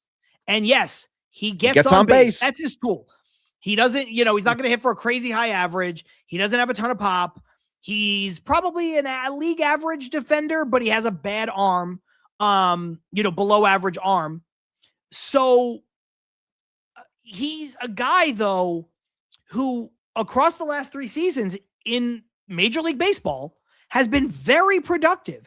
To get him on a minor league deal, I think he becomes, first of all, not only is it a very good pickup, I think he now has the inside track to make the roster, to break camp. I think he is more than likely the final guy on the roster. I don't know if you agree with that, but I think that's where he's at. Yeah, I think it was a couple weeks ago we were talking about potential guys. I had mentioned Tauchman as a potential target. We were talking like righties, lefties, and I'd mentioned Tauchman, and I thought it made sense. Did I think that they were going to get him on a minor league deal? I didn't. I don't know if there is something within that deal where is he like allowed to opt out if he doesn't make the team? Is it like one of those offers? I'm not sure if that's. I have not seen that. I've seen it speculated. I have not seen that be officially released. Okay. I looked before we went live. I did not see it be released. Okay. So it wouldn't surprise me if a guy like him, I think he's like 34, years old, on a minor league deal, who has had, these good seasons in the last 3, that he would have an opt-out, but I have not seen it. Lazy Mary saying, Armand, get on it. It would not surprise me, but I have not seen it. The one other thing that I'll throw in here as a little wrinkle is, remember MJ Melendez, the other guy that they signed who's more of a high upside play anyway. MJ Melendez has a split contract. So I think whether or not Tauchman has the opt-out, I think it makes it a little bit more likely, knowing that you can stash Melendez in the minors and you can also send Jared Young down to the minors. I think now you're looking at Tauchman just makes the most sense, Ibby. Whether or not, and look, I think Carson Bench is going to get the job and he's going to be starting in right field. But even if you needed a guy to start for a couple weeks, Mike Tauchman's probably still the guy. He makes the most sense. Yeah, and I think what Lazy said here is proper. They just created some good competition for Bench to prove himself too. And I wasn't on board with everyone. Like some people were running with the idea like, oh, they signed Tauchman, that means that Bench is definitely starting in the minors. Like, I don't believe that. I've been pounding the drum over here that Benj is going to make this team, and I truly believe that he's going to. Look, I know that I need to see more in terms of in-game and stuff like that, but I just think that the confidence that he's been exuding when asked questions, how he is fitting in with everyone from the looks of it, getting the rub, if you will, from Soto when it comes to, I hear this prospect is pretty good. We'll see if he can break camp. Now they're walking with each other, they're talking, and I'm sure he's picking the brain of Juan Soto, because who the hell wouldn't? I just think that it makes too much sense for this to be the time to be aggressive when it comes to a minor leaguer, when it comes to the position that it is, moving Soto to left, bettering your overall defense, and again, raising the ceiling as opposed to focusing so much on floor. I agree across the board. I've seen some people talk about manipulating playing time, service time. I mean, that's always possible, but I don't think it's going to happen here. I don't think it is. Look, anybody can win the Rookie of the Year, right? Yeah. But the Mets are in a position now between McLean and Benj where they can throw 2 candidates in for Rookie of the Year. Obviously, if either guy were to win that, the Mets get a draft pick and there's all that new compensation or whatever. Which would obviously help them, because because of the penalties that they Correct. faced, like you're losing, a spot where you would normally be based off of record. So having two guys being eligible for Rookie of the Year, doubling your chances to win it, gaining said pick, like makes a lot of sense. Correct. The Yeah. other side of that is Nolan McLean's going to be on the team, opening day, barring something. Right. You have to be on the team by a certain point. I don't remember the exact date to be eligible for your team to get that. So basically, Correct. It's forcing the teams to not manipulate the service time. Correct. Yes. The downside of this is if you come up later than that date, you can still win Rookie of the Year, right? Like we've seen guys burst on the scene. They only play, sometimes half the season and they win Rookie of the Year because they're the best rookie, the most impactful rookie in that time, which Benj clearly has the capability to do. Well, if he does that, he is awarded the full year of service time anyway. So if you're the Mets and you think there is even a chance in a wide open National League rookie race this year, which is what it is, that he can win Rookie of the Year, it behooves you to put him on the roster from opening day or very shortly thereafter so that, one, you as the team can get the benefits of him winning, and two, if you sent him down, not because he was not ready, but simply to manipulate the service time, if he fucks around and wins Rookie of the Year anyway, you lose the service time advantage. So to me, this conversation, look, if he's not ready, they won't have him on the roster. If they deem him not ready, they won't have him on the roster. But anything short of that, he will be on the roster on opening day because it is not in the Mets' best interest to have him in the minor leagues. It's not in their best interest long-term. It's not in their best interest draft pick-wise. It's not in their best interest even for the 2026 roster. Because look, I think Mike Tauchman is a good backup outfielder. I think Tyrone Taylor's a good backup outfielder. Neither one of those guys should be starting games on the regular. And it's wild to me also that a lot of fans act in this scared way when it comes to a prospect. Like we haven't had one like this from the hitting side in a while. And Long time. It's been a long time since we had like a hitter come up like this with this fanfare and, a front office that's actually attaching his name, not being vague, like attaching his name to things. Like, I just think that it makes way too much sense to allow him to go out there and be like, why certain fans would be so afraid of it to the point where they're like, oh, well, he needs more time and like, he's going to come up, he's going to fail. Like, you can't have this kid in this lineup. It's like, again, I understand from a standpoint sometimes when it comes to being, like I do on the show here, like I try to think from the standpoint of what the front office is thinking. But if I could put my fan hat on for a moment, why the hell would you want to watch? And this, again, I'm not trying to throw shade here, but knowing that the level of player that they are, do you really want to watch Tyrone Taylor every day in the corner outfield spot and hitting? No. Do you want to watch Mike Tauchman every day, playing every day, not just filling in, but like playing every day out of right field, batting eighth? And do you want to see that? Like, as a fan, you should be excited to see this kid come up and try to succeed and root him on and cheer him on and get behind him and allow him to do his thing, because it makes more sense now because he can actually grow in the bottom half of the lineup. And if he does well enough, don't be shocked when he moves his way up the lineup. It's overall, it's great for the team, and they should throw him out there and let him swim. Carlos Ortiz saying the problem is that maybe they split the vote talking about McLean and Benj. Someone else comes in and wins, but I'll take my chances. I think it was 2022. The Atlanta Braves had, was it Michael Harris and Spencer Strider? Finished 1 and 2. I believe so. Yeah. Rookie of the Year. So I think the splitting of the vote is a real thing, Carlos. I don't want to poo-poo it, but I think the voters are a little better now. I think guys, like the people who are gonna should win it a little bit more than they used to, where somehow teams are penalized for having two great rookies. Couple of things, but having two definitely helps. Having two definitely helps because look, there's going to be, I do agree with you that it is wide open and we don't know how certain teams are going to act, but if Pittsburgh calls up Connor Griffin and he does well, he's someone that could run away with it. He has a lot of fanfare behind me. He's extremely talented, top prospect in the game. Like JJ Weatherholt is another one that's probably going to be starting the season with the Cardinals after all their trades, get rid of Donovan, get rid of Arenado. Like he's going to be playing second or third base. Had a fantastic season last year as a hitter. Like that's another guy you got to worry about. But again, if you have two guys, like better your chances. Like could there be a split vote? Maybe. But again, run them out there and see what happens. And here's what it's all for. Thank you, Armand, for pulling up all this information in these comments. So yeah, PPI stands for Prospect Promotion Incentive, which is what we're talking about.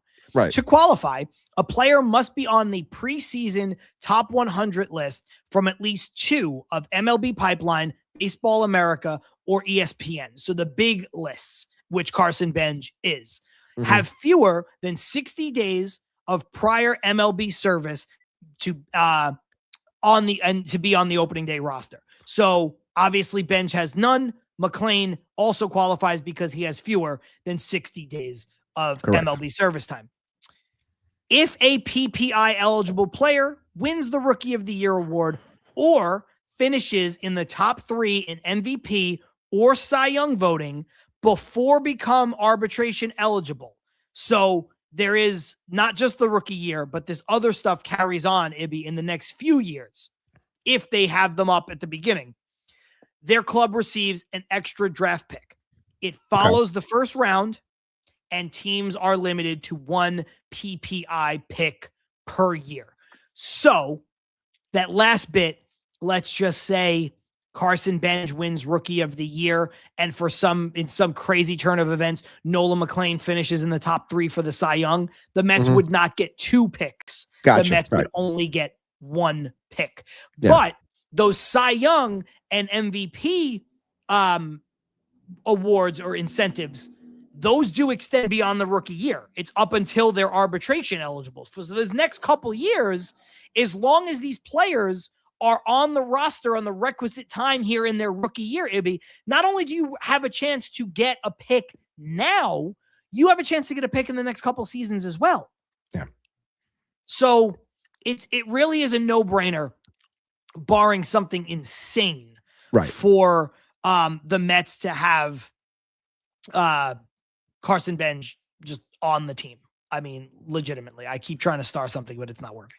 Yeah, I was wondering what was going on there. Armand also said all there is on the Tauchman deal is that it's a minor league deal pending a physical. So I think once we know that it's official, I think then we'll find out about if there's an opt-out. Yeah. Which, again, if there is, like, it makes it a little bit more curious as to what could possibly happen there. But, again, either way, I think it's a smart move to bring in someone like that.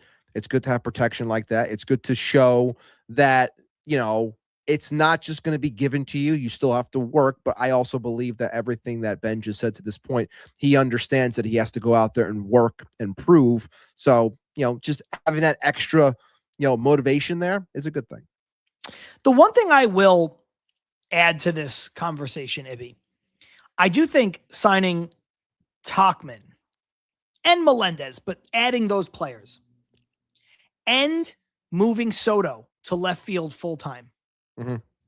I know part of this is because he's dealing with a balky hamstring right now, but I think that's also included in the mix.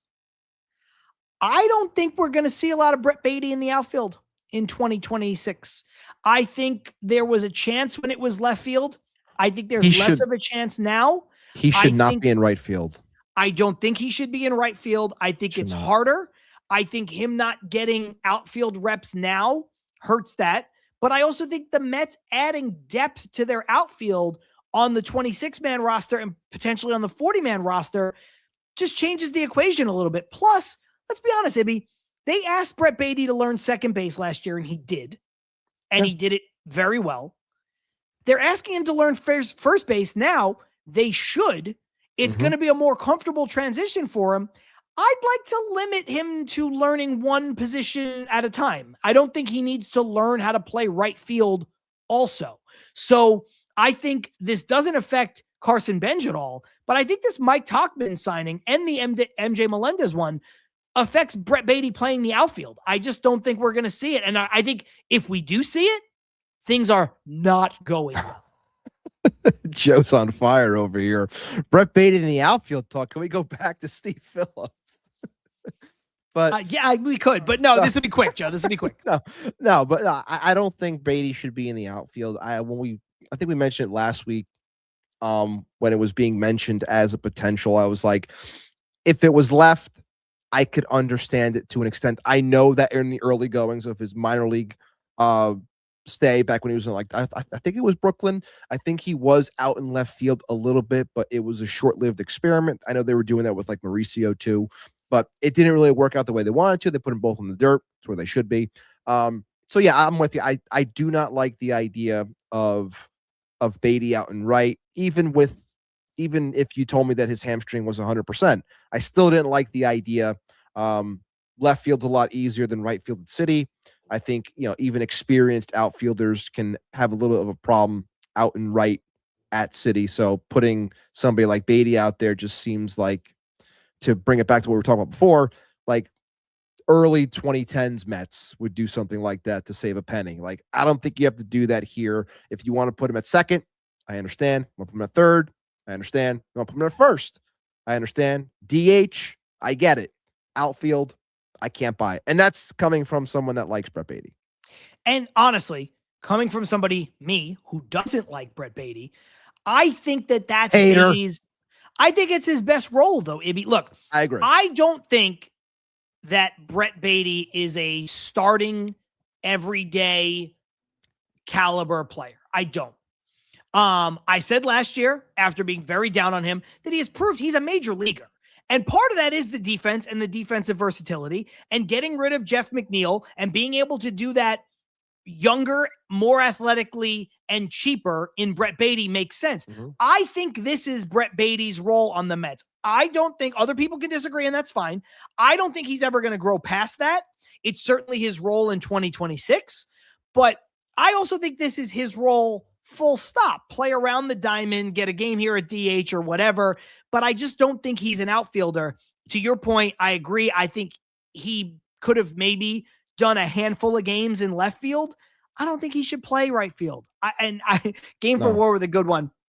Every time Stern sides another utility player, Beatty and Vientos' blood pressure goes up. Yeah, kind of, probably. Yeah. Probably. Rosie saying that I am right about Brett Beatty. Just, in my overall assessment of him as a player. And again, people can disagree with that, and people have, and Ibby does. But 2026, that's gonna be his role. Gab, next week on Bucket, Gab and Joe DeMeo break down John's hatred for Brett Beatty. Like, that's a must watch. That's must. Gotta watch it. That is must watch. Actually, Gab, and I feel okay giving you some ideas. I gave you the Janela logo idea. I kind of, in a way, gave you the podcast idea. I feel okay giving you ideas because I like you. I'm cool with this. Bucket with Gab. She's gonna call that AI slop. That's fine. Right? I know she. She's gonna call that AI slop. That's why I did it slop for her. Immediately. Okay. That's why I did it for her. Anyway, here's what I'll say. With the intention of giving Gab ideas. I think on Bucket with Gab, when Gab and Joe break down my hatred for Brett Beatty, I think that I should be live on screen, not able to talk, but just watching it. If you want people to tune in, I like to talk. It's part of the reason why I do this. I think I'm pretty good at it, but I also have enough self-awareness and enough self-deprecating to know that if you want people to tune into that show, have me unable to respond, watch it. People will watch that show. Ibby, I'm right. I would watch. I would watch to see that too. I mean, I'm watching regardless, but to see you there not being able to actually respond, I think that would be very funny. I have a question, Ibby. Gab was trying to type holy fucking, couldn't even do it. I think that means she likes the idea. My fave slop. There we go. My fave slop. I have a question. Yeah. This is also for the chat. Okay. but I'm going to ask you, do you like this layout better? Mm-hmm. Or, oh, I don't know if I can go back to it now. Or the long version better. Like if we add this and then remove it, where like which one do you like better? Oh, I mean, I'm fine with either. Like, I'm not sure if it affects that much when it comes to like clipping later on, but I mean, either way, like I'll find out once I do clip this week how this one looks, and then I can give you a better idea. But either one, I think looks pretty sweet. I do like the bigger background. Or the I old like that layout. too, yeah, it's cool. The old layout we had, we couldn't do because it was weird. It wouldn't work properly. On the vertical version, I can see it doesn't affect it at all. So just worth you know, I want to know if people like it. Lazy Mary saying the other layout is better. This one, if Ibby puts stuff on his walls. Listen to me. I have a lot of plans and a lot's going on down in this basement that I'm in at the moment. He's got plans. I have plans mainly because we have some carpet coming in. There's a lot of movement going on over the next week. So I didn't want to do anything when it comes to moving my stuff because it's going to get moved out. I didn't want to have to do things twice, 3 times. So once that gets done, okay, and I'm working on some other stuff, and this whole setup could potentially be moving into a different room. So there's a lot going on in the Ibanez household. Some upgrades are happening. It's been a while, so we're upgrading in some certain areas. But I hope to please people with the ideas that I have for the backdrop relatively soon. So bear with me. Couple things from Lazy. I see a 7-line beanie, Ibby. Fraud. I'm sorry. Look, I bought this when on the first run when that came out. I didn't realize now it's the only thing they make. I didn't realize that there was going to be 57 runs of it. I thought I was like part of something special. So I got this on that first run. So it is the perfect way to make a beanie. The home run apple lends itself to a beanie so does. well. Some of the other stuff they do, not quite as much. Gab wants you to please send her the AI slop. I will. So there you go. No worries. Lazy Mary with a keen eye once again saying, John, why are the Mets sandwiched in between John Wick and Django? Those are the 2 full-size movie posters that I have on the wall behind me. 2 of my favorite movies, John Wick, the first one, although they're all tons of fun, and Django Unchained. They are sandwiched in between those 2 because if you were in the room physically, that is the best layout. I have other Mets stuff on the wall in here, like on the other walls. But the way this frames up, those 2 really big posters look good with these smaller posters. So that's why. Ibby, it's a prison. Everyone is so rude. Everyone is so rude. It's very hurtful. It's very hurtful. You are streaming inside the chimney that Cocaine Santa is trying to get down right now. That's a good one. I'll allow it. I'll allow it. Odd Villain can almost see the prison guard. Go ahead. Keep going. What else do we got? I see too much concern about being Gab. Too much concern about being early today. The extra time every week can be used to dress up that prison cell. Yep. That's a good one too. Yep. Damn, Ibby, you going to solitary next? Yeah, they're putting me in the hole. 2 weeks in the hole. 2 weeks. Oh my God. So yeah, you know that's where you're at, Ibby. That is ruthless people. That is where you're at. Ruthless fucking people. Before we get out of here, last thing I want to bring up that we didn't get a chance to get to. We'll try to talk about it really quickly here. Yeah. I think the Mets are being really smart with not only Brett Beatty, but specifically 2 players that are going to be counted on in a major way in a starting capacity, Jorge Polanco and Luis Robert Jr., holding them back a little bit, especially with Robert Jr., who is a guy who plays, you know, his defense is going to be as important as his offense, if not more, because he plays the premium position. Now, yeah, you're hoping that Polanco is your everyday first baseman and he really takes to it, but there's a world that he doesn't, and, you know, he's your DH and then you figure out first base. You need Luis Robert Jr. to be a healthy center fielder, also holding back Alvarez. Thank you for that. Same sort of deal here. You need Alvarez and you need Robert Jr. to be a big part of your team on both sides of the ball for as much of the season as possible. And it'd be two guys who have dealt with nagging injuries. Robert more so in the quote unquote injury prone category where it's been leg injuries, soft tissue stuff. Alvarez more freak injuries, but you need these guys to be out there holding them back, letting them take time. And what they said about Robert specifically really makes me kind of open my eyes a bit more, where they're like, oh, we think we know some things. We think we found some stuff that maybe we can do to keep him healthy throughout the season. All of that, very, very, very, very, very good to hear from the Mets. Very telling also how they mentioned like they noticed things with his lower half and they think that they know how to work on it properly. I think Do you think one of his legs is shorter than the other? Could be, but I think it's also telling about how things were going in Chicago where, you know, a player that they had high hopes for and they just, I don't know if it's refusal or not knowing how to properly look at a player to try and fix these said issues. I'm not sure if that's what it is, but the fact that this medical staff is picking up on things and they want to go about things in a certain way to protect him so they can maximize the returns on this player. Because look, it's every bit, you know, beneficial to him as well as the team for him to actually opt into, or for the Mets to pick up, I should say, that 20 million option for the following season, because that would mean that he's doing very well. And that's what everybody ultimately wants. He wants the money. The Mets want the player. So going about it the proper way, slowing things down, making sure things are okay, and finding a proper routine for him to succeed while he's here is best for everybody involved. Couple things.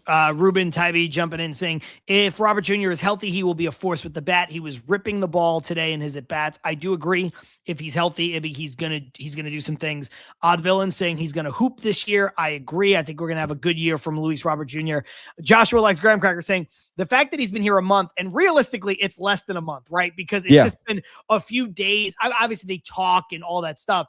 He's been officially traded about a month, but him being physically with like coaches and players has just been a couple days, which makes this even crazier. And the Mets have like, we think we have an idea on how to help him is insane. And it says a lot about, you know, what is going on in Chicago. Like who the hell knows what the White Sox have been doing. Odd Villain saying you're streaming from a project hallway in East New York. Ibby, that brings us to the end of the show. Yeah, let's just throw in one more jab. That brings us to the end of the show. Okay. Thank you. Well, that means that you have to pick a crowned comment, and I have to pick a crowned comment. I know what mine is. Okay. I think I know which one you'd like. Yeah, you go first. I think I know which one I'm picking, but you can go first. Make sure before I go ahead and give my pick. That the one that you want is still starred. I only unstarred things that were topics. Okay. So I don't know if it's starred more. Let me check. Ooh. It's okay. I remember what it is. Okay, that's good. In the meantime, Carlos Ortiz saying Chicago didn't even know that Acuna is not a switch hitter. They did not. They did not. Ruben saying, come on, guys, go another hour, get some whiskey. I simply cannot, but I will. I know I said this, and I know it's been 3 weeks of no walk-off whiskey. Walk-off whiskey will be happening on Friday. The only reason why it didn't happen this past Friday is because Carson, Frank, and Andrew asked me to be on Mets Weekly with them, and I did that show instead. It would have been at the same time, so there was no way for me to do both. Armand is amazing saying at least no one fucked their sister on the show. Oh my God. That's a really good one, Armand. That is a good one. Tony Clark showing the leadership we all need in this trying time. Guys, let's be honest here. Even though we are, you know, on the cusp of labor dispute and lockouts and everything and missed games and everything, let's be honest here. The players are better off without Tony Clark. Let's be real here. That is true. Gab with another good one. The Shy Sox can't even spell Murakami's name right. You expect them to know who is and who isn't a switch hitter, and you expect them to know anything about Luis Roberts' legs? Bro, what is this? Oh, man, that was a good catch. Lazy Mary watches like a fucking hawk. Gloria has had it with Armand and the show and has left the couch. Yes, she did. I know you could see her like she was here, but it was like she just kind of did her thing and dipped out real quick. Lazy Mary really, really watching. So do you have your It's there. Yes, it is start. Okay. It is there. There's a lot of really good ones to choose from. Mhm. A lot of really good ones. But I am going to go with the one that is nearest to my heart this week. Okay. Crown comment. Okay. My crown comment is LBGM. Let's bucket go Mets. The bucket conversation has been so good, but I love how let's bucket go Mets sounds so much like let's fucking go Mets. God damn it, Gab. Good job. That's a good one. There were a lot of good ones to pick from. Lazy Mary had a lot of contenders. Odd Villain had a lot of contenders. Gab herself had a few contenders. I thought GSD had a good one. There's a lot of good ones. Yeah. And I don't know if you're going to, I don't know. Yeah. Give Gab the crown. She's got one. I don't know if you're going to go in a different direction. Seems like you might based on your reaction. So we might have we might have a split winner. So I think we do have another split, but it's a similar split from what we had 2 weeks ago. So my crowned comment for the week is going to Lazy Mary because I thought that this one cracked me up when I saw it in the comments. Steve Phillips looks like a cocaine Santa Claus. I thought that was very funny because I think the picture that he has, the one that I chose in the clown post that I put up, I thought he looked very Santa-esque.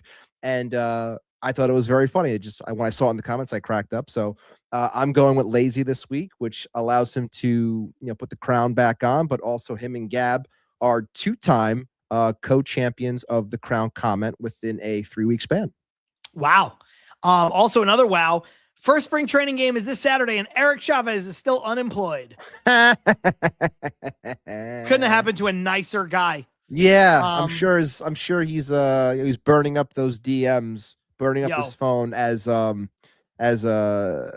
Alvarez is continuously hitting tanks and ripping the gap and not being an average singles opposite way hitter. My guy better be careful. Otherwise, he's going to go the way of Steve Phillips. That dude may never work again with the type of stuff he's been pulling. LBGM babies. Just wanted to point this out and say happy early birthday to Carlos Ortiz tomorrow. Happy birthday, Carlos. You've been with us for a while, brother. We appreciate you. Happy birthday. Enjoy the day, man. Seriously. Can I get the Crown Royal from Ruben Tybee? Crown Royal, that's more of a walk. That's more of a walk-off whiskey type thing. But yeah. AB, this is a good show. I'm happy. A lot of fun. We were able to vent, have some fun. Shout out to everybody who was here. Over 225 people, which considering it's the numbers down from where our high watermark was earlier in the offseason. We had a few thousand at one point. But considering a lot of those views come from Twitter. They do, yes. And considering Twitter has been a nightmare. It picked up a little bit, yeah. This is a really good number. And I'm happy about that. So shout out to everybody who was here. Yeah. Absolutely. Everybody who joined us. We were able to vent. We were able to have some fun. And Ibby, we're gonna have games, baseball games. They won't be real games, but they'll be real games for the first couple weeks. And I guarantee you, by the time I would not be shocked by the time we record next week if we're like, all right, we're done with these games. Let's bring on the actual games. I mean, maybe it lasts another week, but we're probably going to get to that point soon. Yeah. But either way, definitely by the following week. Definitely by the following week. Because we'll be grasping at things to talk about and saying like, how many more at bats can we watch of so-and-so or whatever. But, we pray for health. We make sure everyone stays on the up and up. And, eventually we'll be mixing in, I'm sure, some, not fully, but, some World Baseball Classic stuff we'll be mixing in because some Mets are involved with that. So, there's still going to be plenty to talk about. We'll have a lot of fun. And, the baseball season's almost here. And I think the way to sign off from this show this week is none other than LBGM, baby.